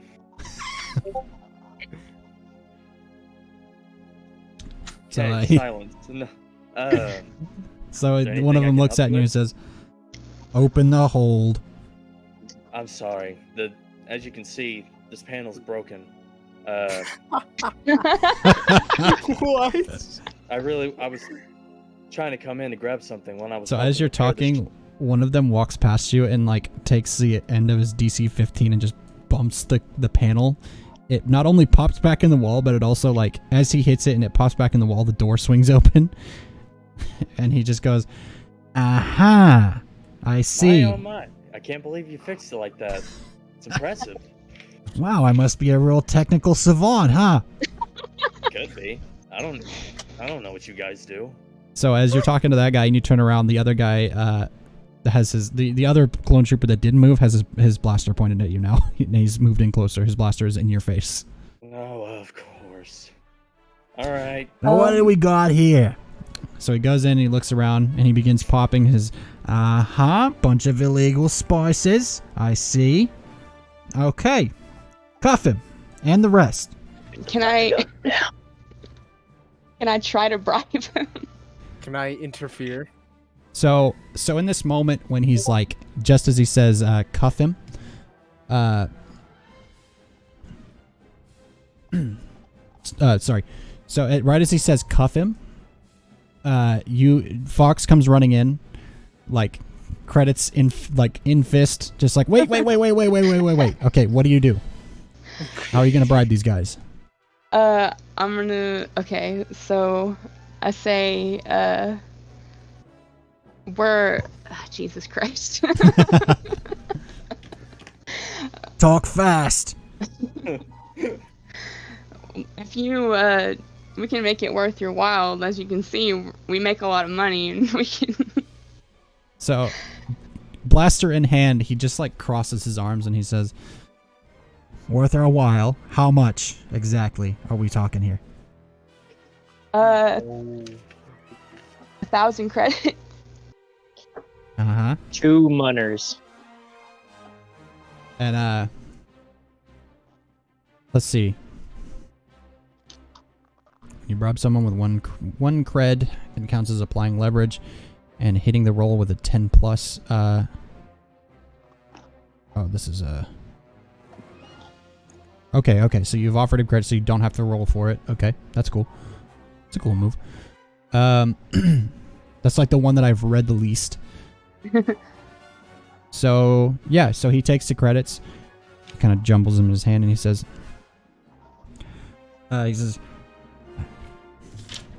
"Fuck, what's his name?" He kind of like turns his head a little bit, doesn't like look at him, but he like turns his head a bit, and he says, "Hey, Burst, let's go back down. There's nothing in here." He's, "All right," and kind of steps out, bumps the door, walks past his partner. He kind of drops what looks to be half of the credits in his hand, and they kind of pocket them on their belts, and then they keep walking, and they walk down out of the ramp of the ship. Over on. I looked for those parts earlier. Go ahead. Can I try to camouflage? Because I want to follow them. Okay. Sorry. Was the modifier for that? Or Okay, so you want to camouflage, you said? Yeah. Okay, so roll act under pressure with cool. So, yeah, roll 2d6, add cool. got 9. Okay. So you're trying to follow them? Yep. Okay, so it's a little difficult. You kind of bump a couple things as you're following these 2 clone troopers for a moment, and they like turn and kind of look a little bit. And they go, "Hello?" But you are camouflaged, so they can't see you. What do you do now? Is there like a bunch of people around, or are they just out in the open? Oh yeah, there's at least 8 besides the 2 that you're following right now that are standing on the other side, closer to the LAATs. So if I threw a stun grenade in front of them, how many people could I theoretically like? If you wait a moment, you'll hit at least 7. So the 2 that you're following, and then the 5 that originally got out of the first drop ship. The other 3 are standing back a ways, more down the ramp towards the tower. I'll wait for that moment and throw that grenade. Okay, so go ahead and roll. Go in blazing. So 2d6 plus rugged.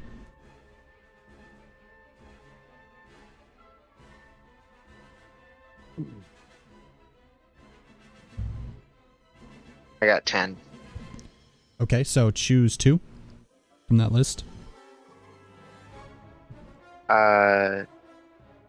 Terrible harm, and you don't find yourself in a tight spot. Okay, and this is a stun grenade, you said, right? Yes. Okay, so this is S harm, so it will stun them specifically, so they'll be out of combat for a moment, quote unquote combat, but they won't they won't actually take any real damage. But you follow them for a moment, the 2 kind of like still kind of like looking awkwardly behind them, kind of slowly walking forward, and they get in front of the other 5. The one in front with the marked armor, the one that obviously appears to be their captain or commander of some sort, kind of standing there impatiently. They kind of get close, and out of the nether realm, this orb appears and rolls across the ground and flashes in front of all 5 of them and hits them, and a couple of them drop their blasters. I think about 2 of them drop their blasters, probably the ones that you were following. The other 5 just like throw their hands up in front of the lenses of their helmets, and the other 3 see this happen and like raise their blasters and come sprinting over. What do you do now? Cross, by the way, you're watching all this take place. Intriguing. Is that what this is? Yeah, so Cross and IG-13, you both see. You've watched all these guys. 2 of them like drop their weapons. The other 5 are like holding their lenses of their helmets, and then 3 of them are running over towards you right now, with their weapons raised. What do you 2 do?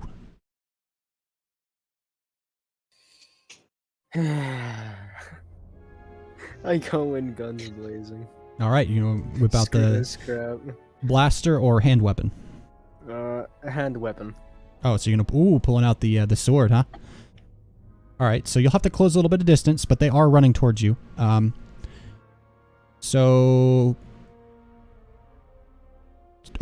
okay. Now that I think about it, the way Go and Blazing works actually is really handy. Because I don't have to make you roll multiple things to like not only dodge the incoming fire, but also you can just hit people. So that being said, roll Go in Blazing and add your rugged modifier. So 2d6 okay. plus rugged. 2d6 plus rugged.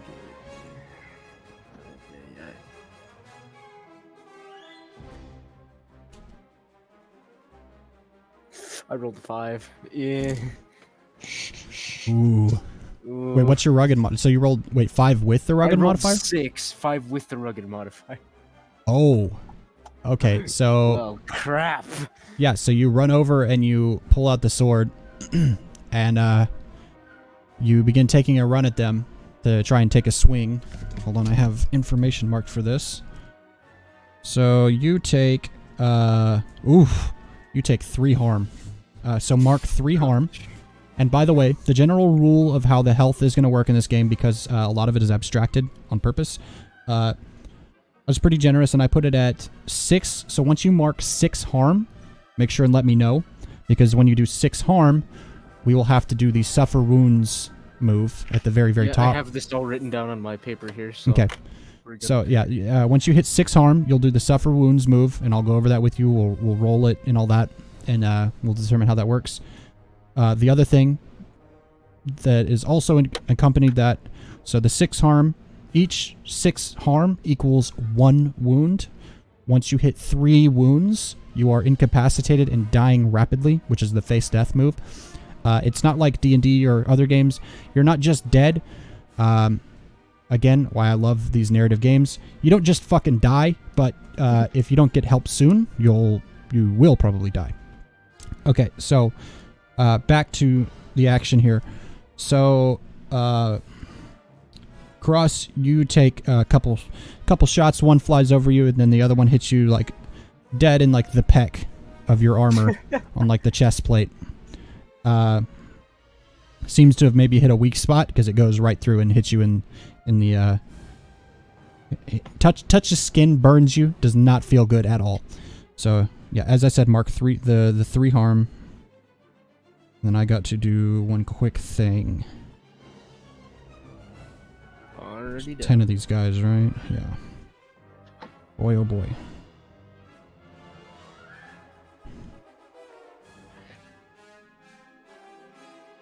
So that's 1, 2, 3, 4, 5. I'm just writing each one down because the NPCs are done by harm. They don't take wounds. Okay. So yeah. So IG-13, I believe you're the only other one that is outside of the ship. So what do you do now? I'm going to shoot their captain with my heavy blaster pistol.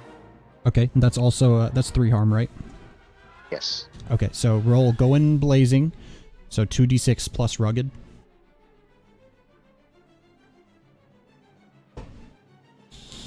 I got 9. Okay, so choose 1 from the list. Inflict terrible harm.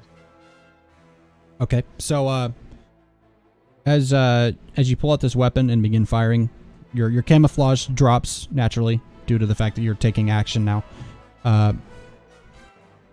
So it's 3 harm. So you hit the one that shot at Cross and put a nice solid hole in his armor. And you hit him for 3.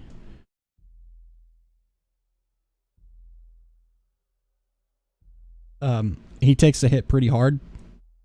Same thing, right across the chest, and he definitely like slows down a bit, takes a second, has like he's kind of like not keeping up with the others as well now, but he's got his hands on his blaster, but he's like barely holding it together. The other two are still running.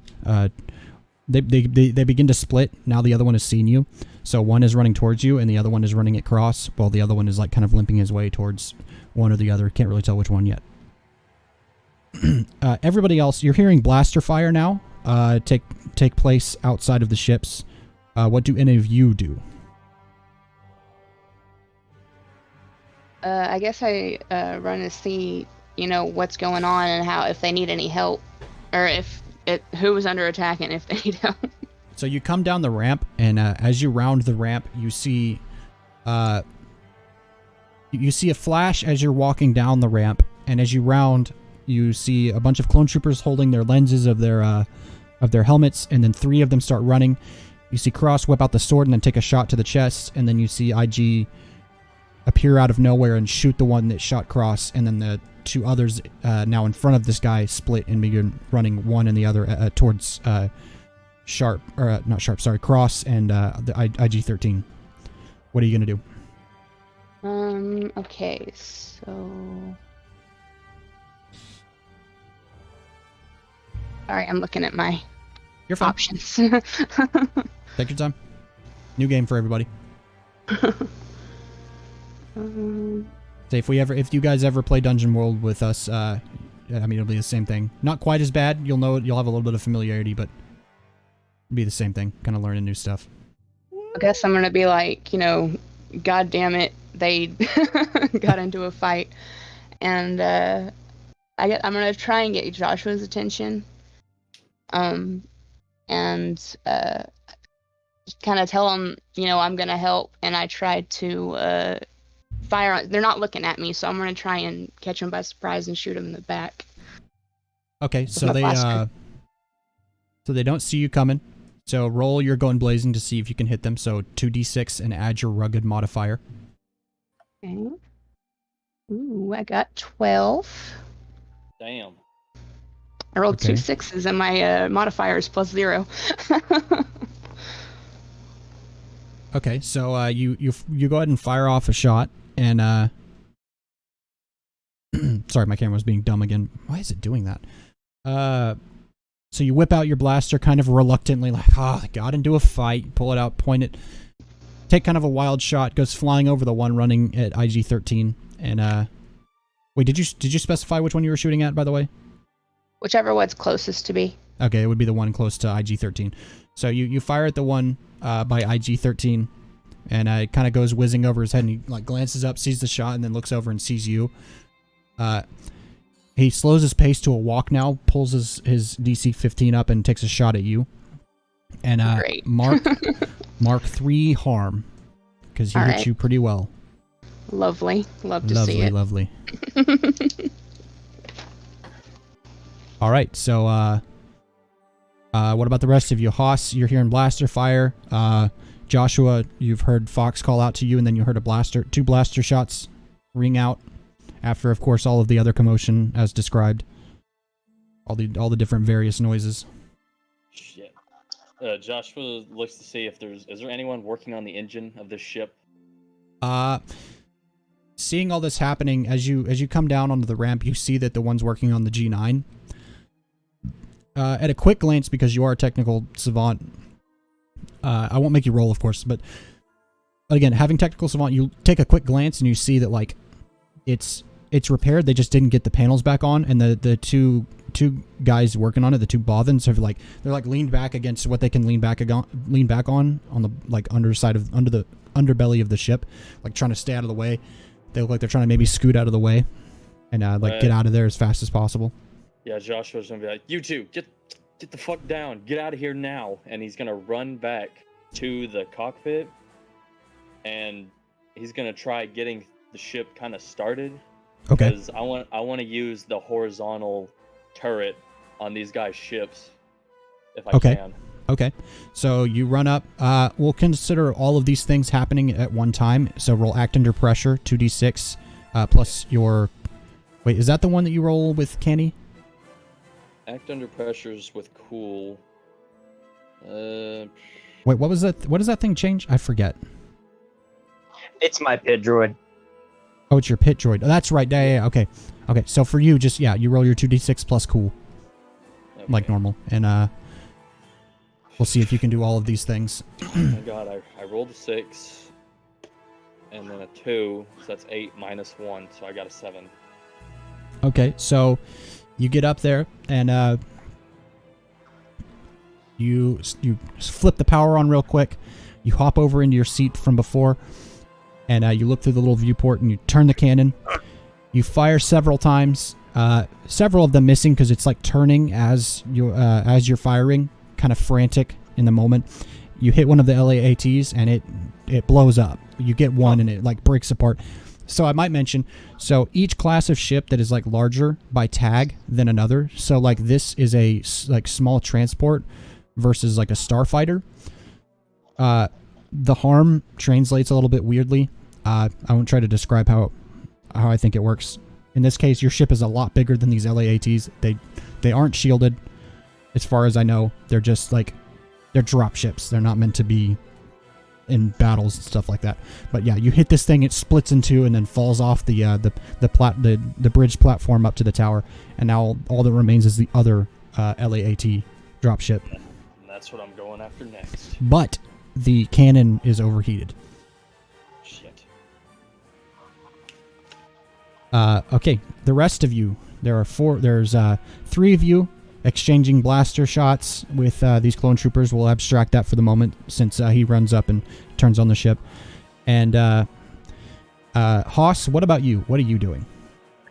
Okay, I'm going to gather these plates I've been working on and hand them to my pit droid because I'm not leaving these motherfuckers. I'm going to walk close to the exit. I'm going to spray down a little bit of my sealer to kind of create a cover and then try to start on some cover fire for my guys. Okay. So, yeah, I mean, you're not really, like we discussed, you're not really aiming at anything specific. You're just trying to make cover right in front of you. So you're able to do this. You take your thing, you push the button, spray some cover up. Probably, I would say maybe about half one of the canisters used on that. Not too much, but yeah, you take note of this. You've used this thing before. It's yours. It's about half canister. You build up a little bit of a cover, nice one-man like box-sized cover, and you begin taking shots. As Cross begins to like pick himself up, he fell over like kind of to his knees, not fully prone or anything like that, but you're like kind of picking yourself up, like almost like you tripped on something from taking a blaster shot, Cross. And all right, so there are now 4 of you involved in this battle. One of you is inside the ship taking shots at the LAATs. You are in a full combat moment. The other 7 stormtroopers, clone troopers, whatever you prefer, are now kind of coming to, getting off this flash stun moment. The 2 that dropped their weapons are like picking them up now, and the other ones are kind of like shaking their head and like tapping their helmets and stuff. What do you do?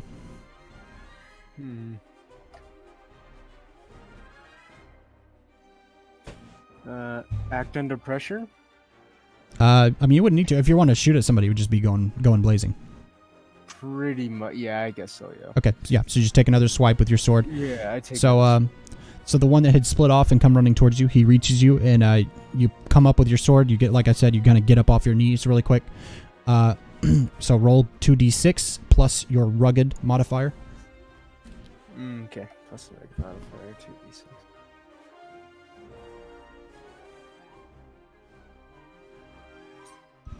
I rolled an 8 with the modifier. Sorry, one more time. You rolled an 8. I rolled an 8 with the modifier. Okay. So choose one from the list of Go in Blazing.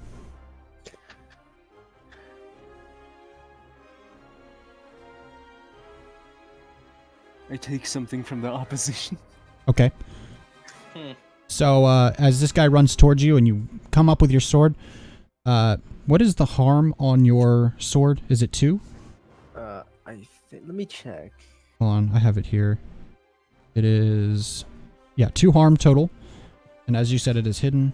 Yeah, so 2 harm. So you come up and you hit, so not that guy, this guy. So you bring your sword up and you run it between, like, if you remember on the Phase 2 Clone Trooper armor, there's a gap between, like, the pauldron and then, like, the chest piece, like, where the black material is. You run it through his shoulder, and he lets out just like an ah! So you run it through his shoulder, and he drops his blaster, and as he drops it, you take something from the opposition. He drops his blaster, and you grab it, and for the sake of fun narrative, because you took this guy's blaster, you take a couple shots at point-blank range, and you kill this guy. Describe to me what this situation looks like. For the first time in this campaign, I'm excited. How do you kill this guy, Cross? Ooh.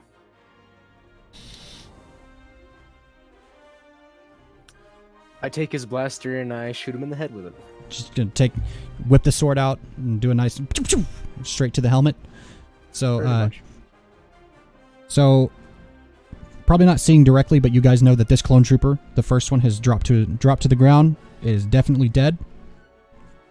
What do the rest of you do? The other 4, what do you got? How long does it take for the gun to not be overheated?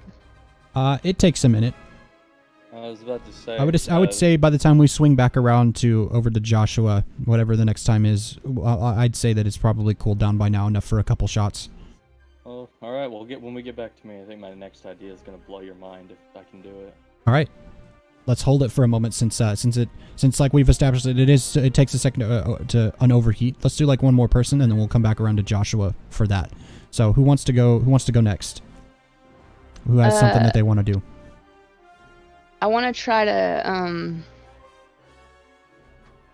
distract. I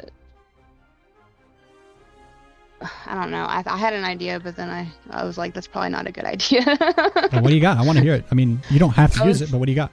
I was gonna try and distract them so that when it was Joshua's turn, that he wouldn't be hindered. But that really doesn't make any sense because he's in a turret. Oh yeah, true. Okay. I was just trying to get some experience. That is not gonna work. So do you have something else you want to do, or does somebody else have something? I guess I'm gonna try and get closer and run up and try and shoot one.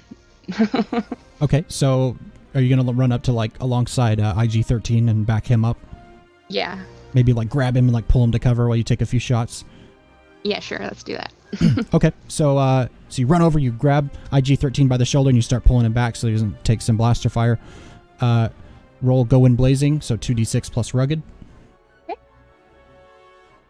That's 3. Oh, and a 2. That's a 5. That's not good. Oh no. So five total? Yep. I don't have any rugged.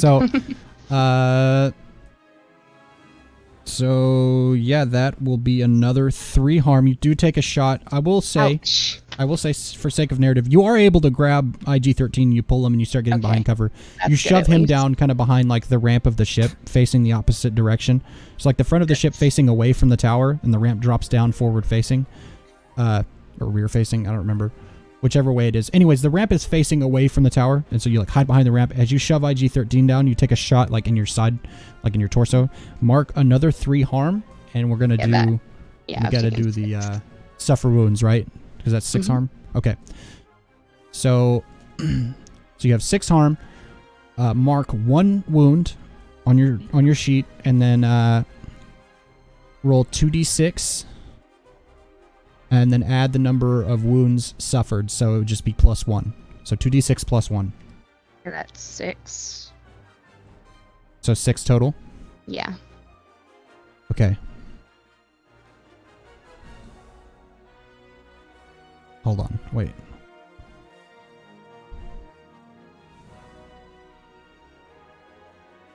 This move is weird. It's backwards. It's cool.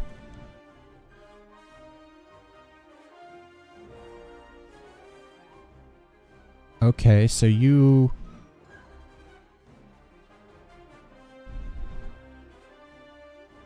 Okay, so going forward, I will roll this, I guess. Okay.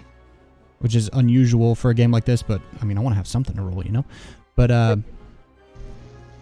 okay, so you rolled a 6, so I'm going to say it fails, you just suffer a wound, and, nothing happens. Yeah, I'm fucking stupid. Did I ever mention my name is Jared and I never fucking learned how to read? On a miss, nothing worse comes of it. So you just suffer 1 wound. So you have 6 harm and a wound. Awesome. Not feeling great. Could probably need a minute to recover. But yeah, you're still in the fight, of course. What about the rest of you? Pet droid right now. Just fuck. Fuck. All right. What are the rest of you doing? Who wants to... Joshua, you want to go next? Has the gun still overheated? It is cooling. You probably got a couple shots, maybe 3, that you could take with it before it overheats again. Takes a minute to cool down. It is kind of a junky ship. 3 shots isn't gonna cut it. He's gonna go over. He's gonna sit in the main pilot seat. Okay.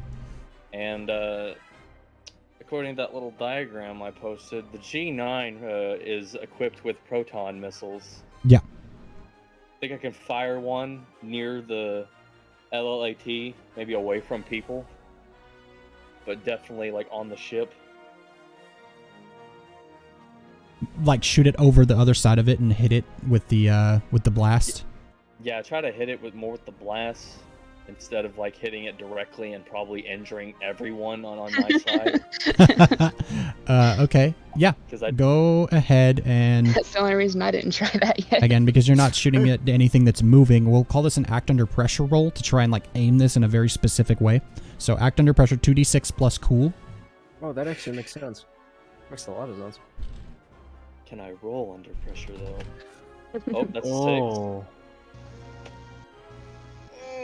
6. 7. 7? Oh, no. Minus 1. Oh no. All right. So something interesting happens. So you lob this torpedo, very crude. The launcher probably hasn't been cleaned in a while. That's an at Fox. Listen, he's the one that works on my ship. So as you fire it, it kind of gives like before it fires, it kind of gives this, and then it's, and lobs a little torpedo that arcs really heavily onto like the opposite wing of the LAAT. Detonates, hits kind of in the way you want, but it detonates and knocks the fuck out of Cross off his feet. You don't suffer any harm or anything. You have armor on, but you go flying backwards and sliding across this platform, probably all the way to the edge, and you hit the edge. For Haas, your cover has just been obliterated by this blast. It goes flying. It's like as one solid piece, it goes flying over your head and flies over the edge of the dock. Crap, that was close. What do you guys do now? I get really pissed off about my cover. I look around to see if anyone needs assistance, and I try to help. Okay, so you come to your feet, and you see Haas has also been, like, not quite as bad as you, because he had something in front of him, but he's like, kind of fallen onto his back as well, and is, like, coming to his feet. You see IG-13 and Fox over to your left, hiding behind the ramp of her ship. So what specifically do you want to do? I look around to see who's aiming at the ramp they're hiding behind to see if I can take care of them. Okay, so at this moment, as you're looking around and you see these these clone troopers, there's only the one left that's like kind of really close to the ramp that's making his way towards it. He's making bounds. All the other clone troopers who didn't have something to kind of stand behind, they're all getting up off of their feet as well. There's 5 of them getting up off their feet. and there's another 2 running over towards you and Haas that didn't feel the impact from this blast either.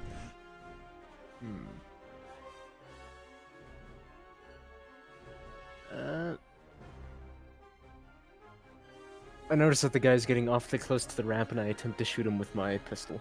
Okay. So you whip out the pistol and take a couple shots. Roll 2d6 plus rugged for go in blazing. I'm doing a lot of going in and blazing. Holy crap. That's pretty much fights in Dungeon World, and of course this game as well. Being another Apocalypse World game. There's most of the fights I rolled are a 4. also. I will remind I you. technically rolled a 5, but that's -1. Oh no. Okay, so pointing out just to remind you guys, there is also a stand-in defense move, which theoretically we probably could have rolled for Fox in the moment that you went and grabbed IG 13 a moment ago. I but totally forgot that was a thing.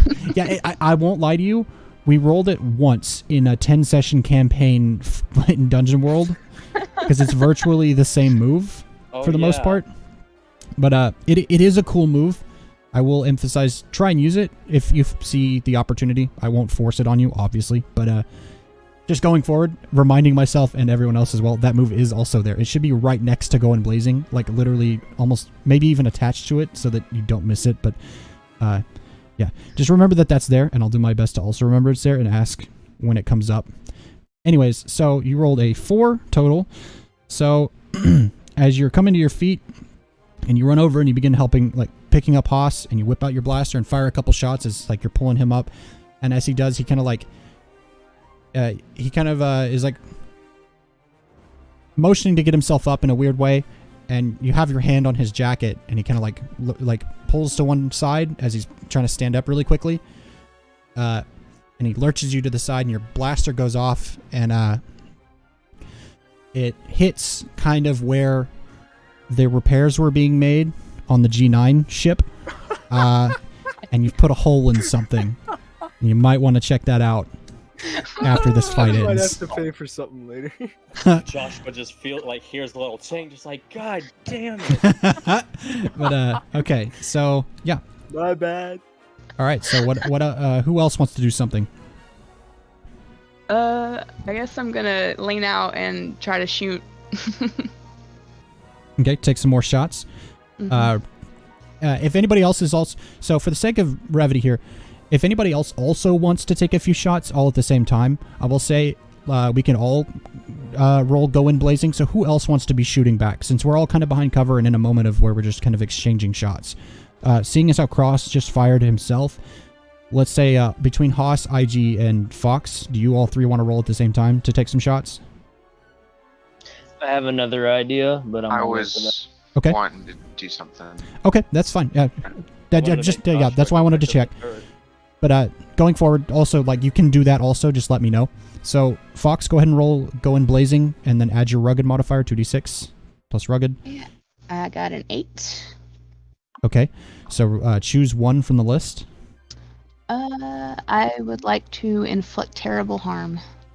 Okay, so your weapon is a 2 harm weapon, right? Yeah, it's not that bad. It's 2 harm, yeah. So which one are you firing at? The one that's closest to you? The one that Cross just fired at that's really close to the ramp? Yeah. Okay. Yeah. All right, so you fire at him, and he takes the 2. And I won't say any harm comes of it, but it is definitely it definitely pulls you back behind cover. Like, you gotta like dip back a little bit. A few shots skim off and almost hit you behind your cover. Considering the low roll from Cross was a pretty big punishment, I'll include that with your partial success. So we'll say that's where the partial success comes in. Like, yeah. Okay, so IG-13 and Haas had something that they want to do. Whoever wants to go first. All right, so am I still being pulled to my feet, or? No, you're up on your feet now.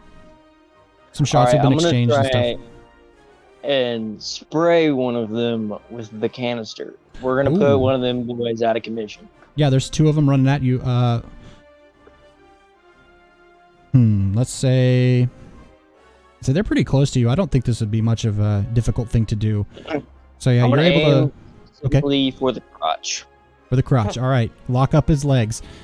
So you come up to your feet. Cross takes a shot. You see him hit the ship.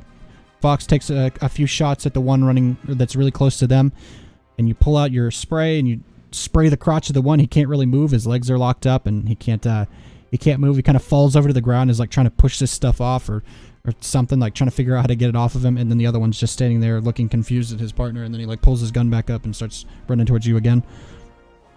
IG-13, you had something you want to do as well? How many people could I theoretically hit with a flamethrower?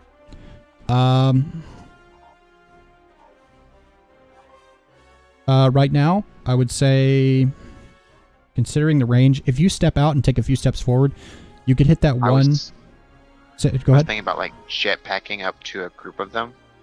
Yeah, you could definitely hit the one that Fox just shot at, and the other 5 are getting pretty close. They're kind of like spread in a line walking towards you. They're the 5 that got stunned by the grenade earlier. And yeah, you could definitely hit a couple of them as well behind this one guy that Fox just shot. So do you want to go ahead and use the flamethrower to try and hit some of them? Yeah. Okay, so roll Go In Blazing, 2d6 plus rugged. 7. Okay, so choose one.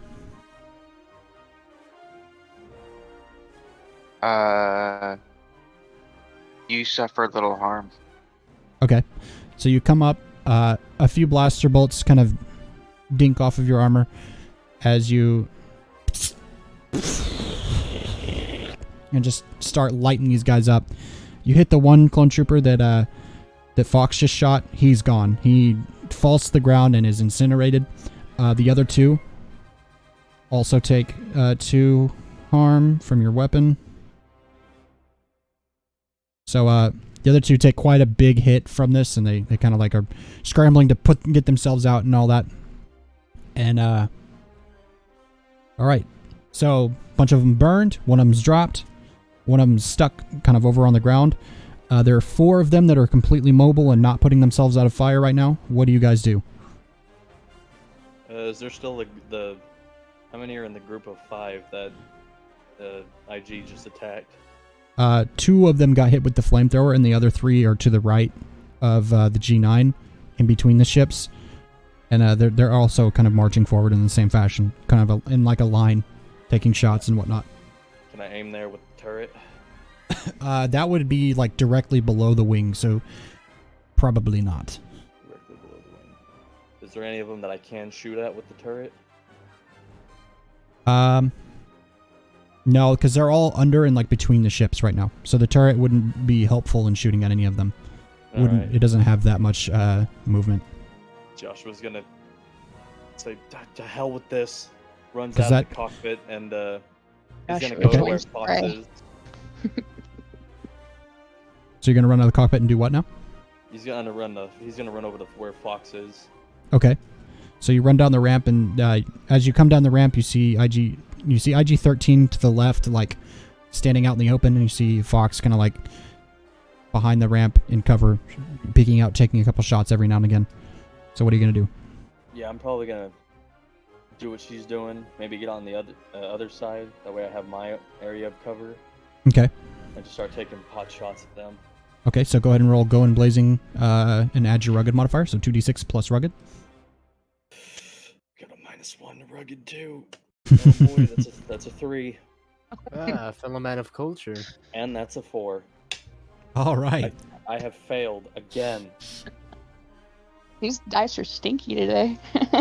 So you fire off a few shots, and they whiz past. One of them hits like the landing gear of the ship, and it reflects back and hits, you're guessing, probably the same spot that Cross hit, because it makes a similar noise. There is now a light, very small fire. It's not raging. It's not raging and roaring, but that one individual place where the engine was being worked on is now on fire. That can't be a coincidence. God damn it. All right. Anybody else? What do you want to do? Oh my lord. God. He just holsters his gun and he's going back again. But that's where I'll end my turn. Okay. You know what? I look around again to see if, once again, to see if anyone's in danger still. IG-13 is kind of standing out in the open, putting out his flamethrower, trying to get it to shut off. It's like scorching the ground in front of him, like fiddling with his arm. Oh god. So what are you gonna do? You could probably like, in terms of helping somebody, I'd say that your best bet would be to do the same thing similar to what Fox did, and try and pull him behind cover if you're trying to help somebody. Same goes for Haas. You could probably like pull Haas behind cover or something like that, try and get him out of the direct line of fire, considering there's a line of clone troopers walking at you, just firing continuously. Yeah. You know what? Yeah, I pull Haas out of danger. And pull him back and get him like behind the similar to how Fox is, just like Thanks, behind baby. the ramp of the ship. Use the ramp for cover. Screw you. So are you trying to do like the stand in defense move, or Yeah, you know yeah, what? you want to do the stand in defense? All right, so roll 2d6 and add your rugged. Okay, stand in defense. And my rugged. Oh, crap! Roll What did you roll? 2d6 again. Oh no, so you rolled a miss. Hold on. I rolled a 7 with rugged. Okay, 7 with rugged. Okay, so yeah, you do it. So choose one from the list under stand in defense. Okay, let me find stand in defense.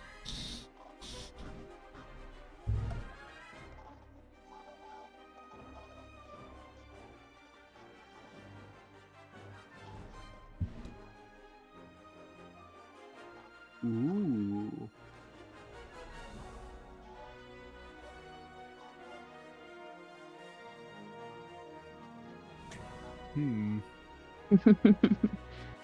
Oh boy. So what do you think? I choose to frighten the attackers. Ooh, okay. This is a fun one.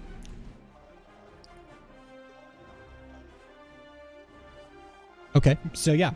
So you run over and you grab the collar of Haas's coat as he's firing off shots rapidly. And you grab him and you, sword in hand, on your other hand, you like switch hands, grab his collar and start walking away, trying to dash towards cover as one of the troopers runs up to you to like try and take some closer shots. And as he gets close, you lurch out and dash towards him really quickly, and you lop his arm off. And his now lifeless arm has fallen to the deck, and he just as he like falls over to his ass and just like holding the stump. And then you grab Haas and you run back towards cover again, and all the clone troopers like see this, and you see them like looking back and forth, kind of concerned. And they stopped advancing. The line of 5 stormtroopers has stopped advancing, and one of them is now missing their arm. So we'll call that because your weapon is 2 harm, and that is a stand in defense, and I allowed you to do damage there. I'll say that you did harm to him. Did I say arm? Yeah, you did arm harm. Okay, so yeah, he's missing an arm. The other guy's still stuck on the ground. He still looks like he's starting to make some way. He's like pushing the foam filling stuff off of him, the sealer, getting it off of the crotch of his armor. Starting to make some headway with that. The 2 are out. They're no longer on fire, and the other 3 are still continuous. They've stopped advancing. They're just kind of standing still, like kind of like nervously, maybe on their back foot, thinking about maybe stepping away. What do you guys do? I'm gonna jetpack behind cover. Okay, so you're gonna use your jetpack. Yep. All right. Yeah, that's a part of your gear. So I'm just gonna say you're able to do that. So, which way are you going? Are you going just back behind the ramp again, on your side? You're gonna go over to the other guys. I'm gonna go towards our group. Okay, so you ignite the jetpack and you lean back, and it kind of dashes you backwards, and you lean to your left and kind of go around the corner of the ramp of the ship, and then you take a crouch back down there again next to Fox and Joshua. What does anybody else want to do? Joshua's gonna run inside the G9 and see if he can find where he shot at the ship and the inside. Try to put out the fire anyway. Okay.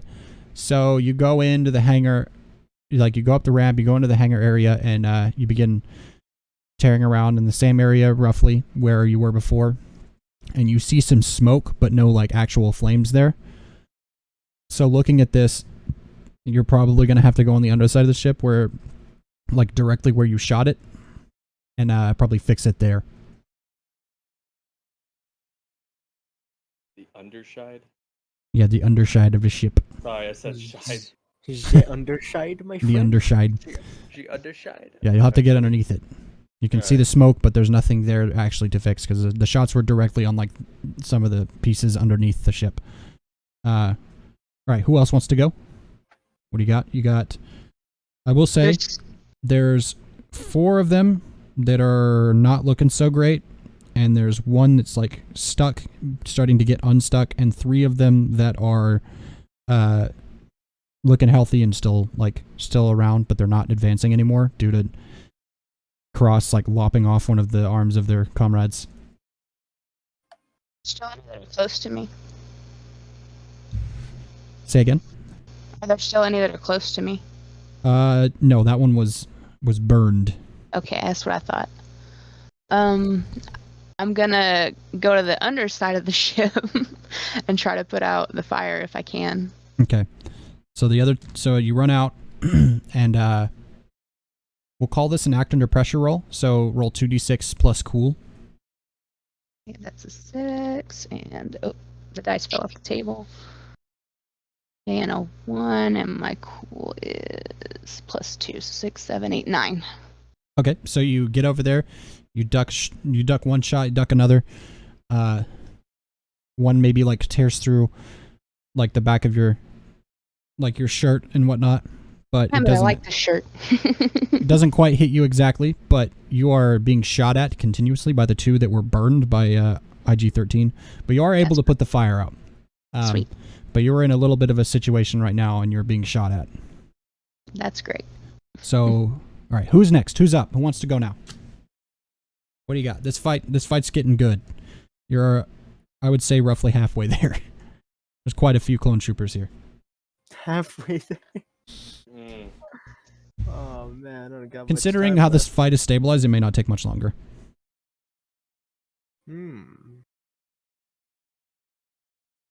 Interesting. So who wants to go next? Who wants to fire some blasters?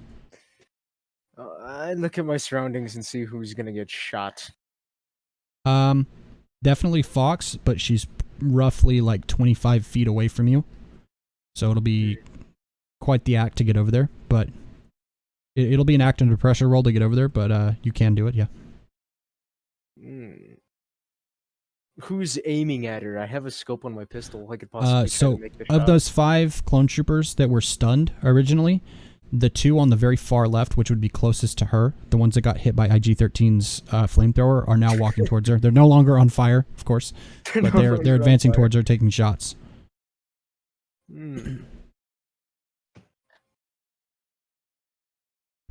I'll take the roll under pressure because I feel like I'm gonna shoot somebody's ship again.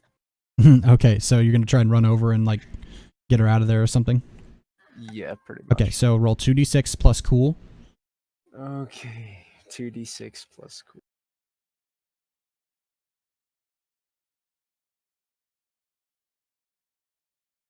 Ooh, I roll a 9. All right, very nice. All right.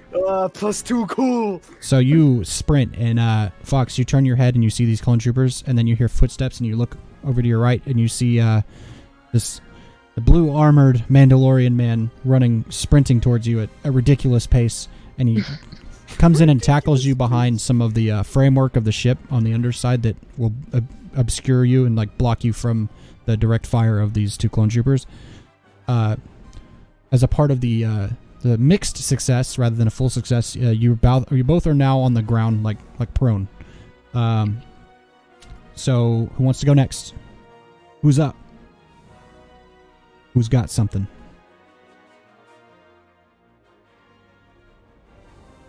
I'm gonna go up with the ship. So Haas is gonna... What are you gonna do exactly? I'm gonna go see if he needs help or see what's wrong. You're gonna go over to the G9 and see if there's anything you can do to help.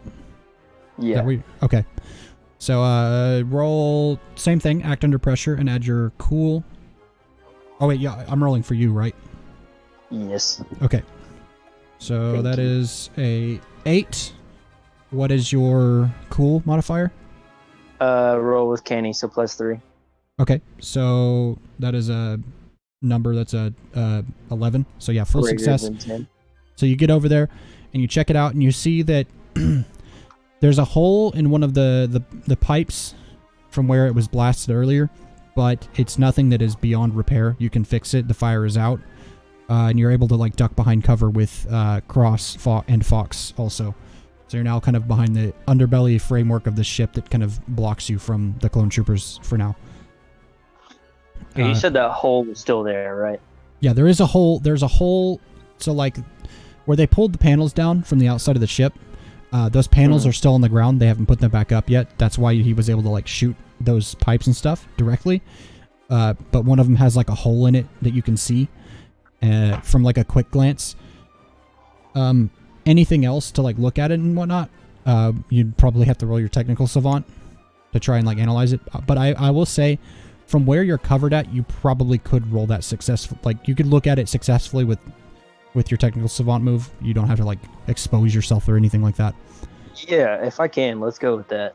Okay, let's go Sounds ahead. like So 2d6 and add your canny. So Yes. that is a 12. Oh, okay. So yeah, that is definitely a full success. So ask 2. I'm not even worried about the modifier because again, it's a full success.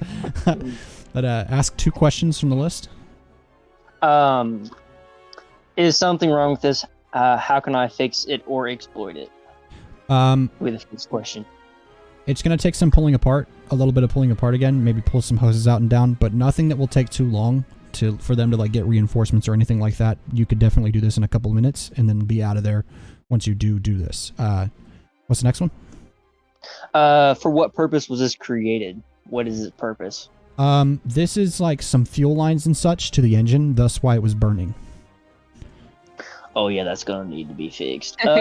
So in a couple minutes, that will probably start leaking out.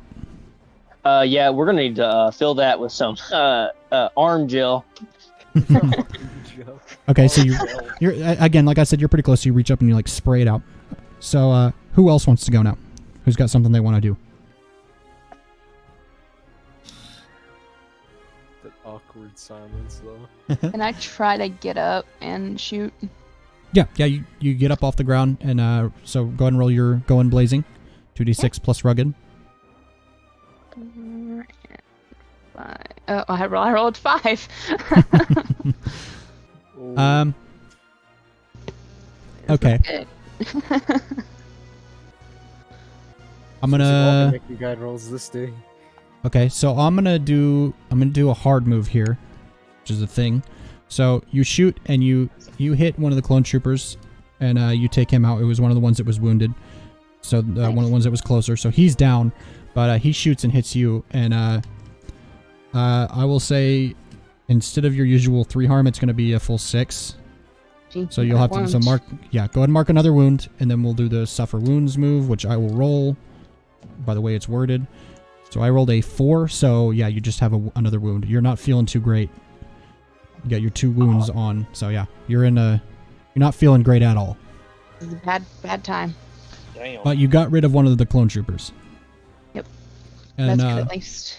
for the sake of coverage, since we've been going here for a minute, the one that was stuck has finally gotten the sealer off of him enough that he can now move again. He's going to get up and he's going to start.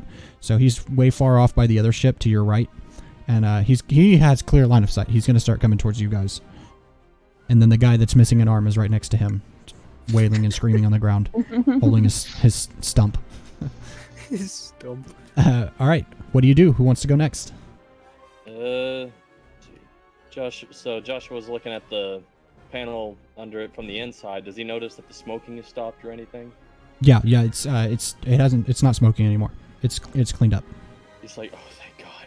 And he starts he just starts working on it from working on that area from the inside of the ship. Okay, so you start like pulling hoses up and stuff, and you see some damage. Some of them are like stripped out, and like there's whole pieces that need to be replaced and rerouted and such. And you begin working on that and doing that. Who else wants to go?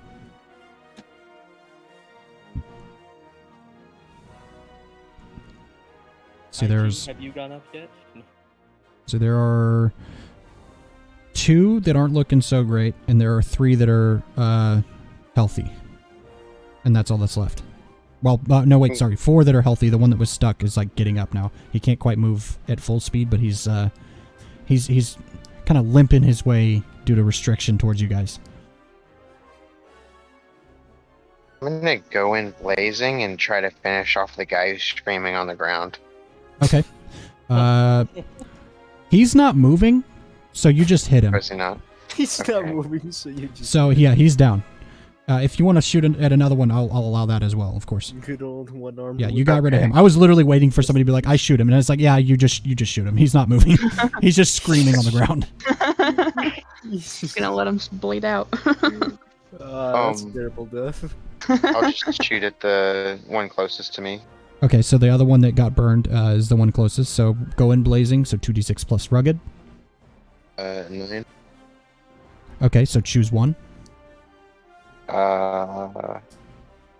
You inflict terrible harm. Okay, so what is the harm of your blaster? 3. 3? Okay, so you get rid of one of them. We'll say, oh yeah, you do 3 harm. You kill this guy anyways. Never mind. This guy was at 2. So yeah, that guy's down.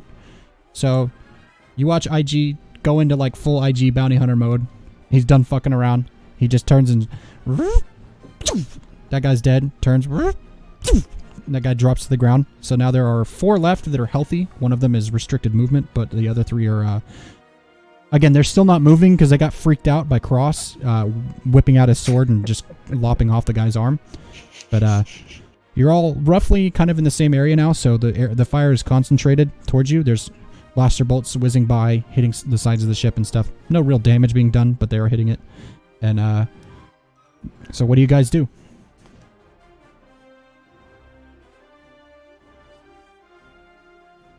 So that would put, from you guys' perspective, saying it's a ship, that would put 3 vaguely to your left and 1 to your far right. 4. True.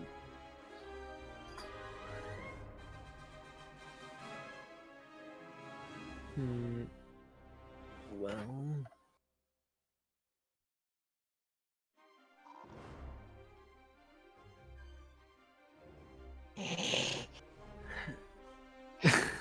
Cricket. Crickets. Chirp, chirp. Screw it, I'm shooting somebody. You can take a shot. All right. Somebody kill something. Go in blazing. I go in blazing, yeah. I know too. Don't expect me to do jack dick because all I can do is stick some hoses together professionally. I need someone else to do this bounty hunter stuff. I rolled an 8 with rugged. Okay, so choose one.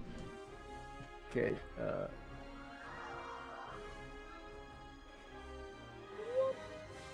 I inflict terrible harm upon them. Okay, so you're using your blaster, which is 2 harm, correct? Yes. So,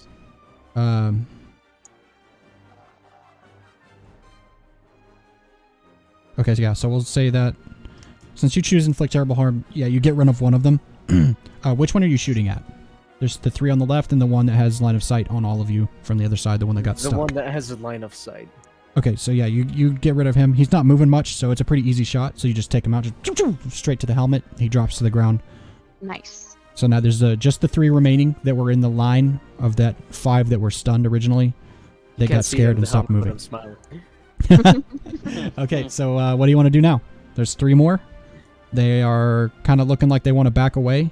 They're kind of unsure, but they are still firing at you guys.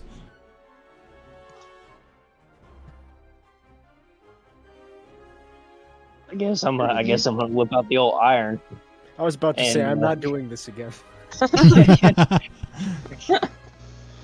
I haven't shot at anybody yet, so All right, you're gonna pull out the old blaster rifle and take some shots. yeah, the old 9mm. I'm gonna All right. So how are they? Are they lined up? Or Yeah, they're in is just a one- straight line, standing next to each other, firing at you guys. All right. So we got like I'm guessing like one on the left, middle, and then right. Yep. I'm gonna go for that guy in the middle. Okay. Roll going blazing. 2d6 plus rugged. The rugged modifier is 0. So. Oh, is this Haas rolling, by the way? Yep. Okay, sorry. I got you. So that is a 9 that I rolled, so choose one. Oh shit. By the way, for the sake of brevity, I have, whenever someone's been picking inflict terrible harm for the last few ones, I'm just letting it be a kill shot. So just keep that in mind, depending on what you're trying to do. Okay. I'm gonna let this page load for about half an hour, apparently. Nice. Oh shoot, I am kind of out of time here. Okay, yeah, I'm trying to hurry the fight up. Yeah, this fight's almost over. There's only after this one, there will probably be only 2 left. So the fight's almost over, and then we'll call it the end there for this session. Yeah, just go with it because this is taking forever to load. Just go with that last one you said. We'll just go with So that. you're gonna do the inflict terrible harm? Okay, Yeah, so yeah, you inflict take one out. harm. Finally, somebody else killed something. All right, so yeah, you drop 1. He goes down to the ground, takes 2 to the chest, drops to the ground. Who else wants to go? There's 2 left total. That's all. They are starting to turn. They're backing up. I'll shoot the one on the right. Okay, going blazing. 2d6 plus rugged. Yeah, 4. Oh, you rolled a 4? Yeah. Ooh. Let me think for a second. Stay away from the fucking ship. So I'm not gonna make you hit the ship again. That's very repetitive. That would be bad GMing. No, please do. Not all of I'm us. gonna- For it anyway. For the sake of brevity, I'm gonna hold on to that failure, but I'll say you shoot and kill this guy. Yeah, you take 1 out. Who else? So you take one out, but you have karma. That actually isn't. Mm-hmm. I'm gonna shoot even though I'm rolling like shit. Yeah, there's one left. A missed. He had a family. Do it. Do it. All right, so who's shooting?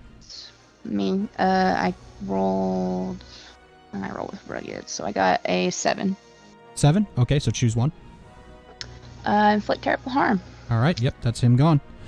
Got Okay, him. so yeah, so that's all of them eliminated. So you've gotten rid of them.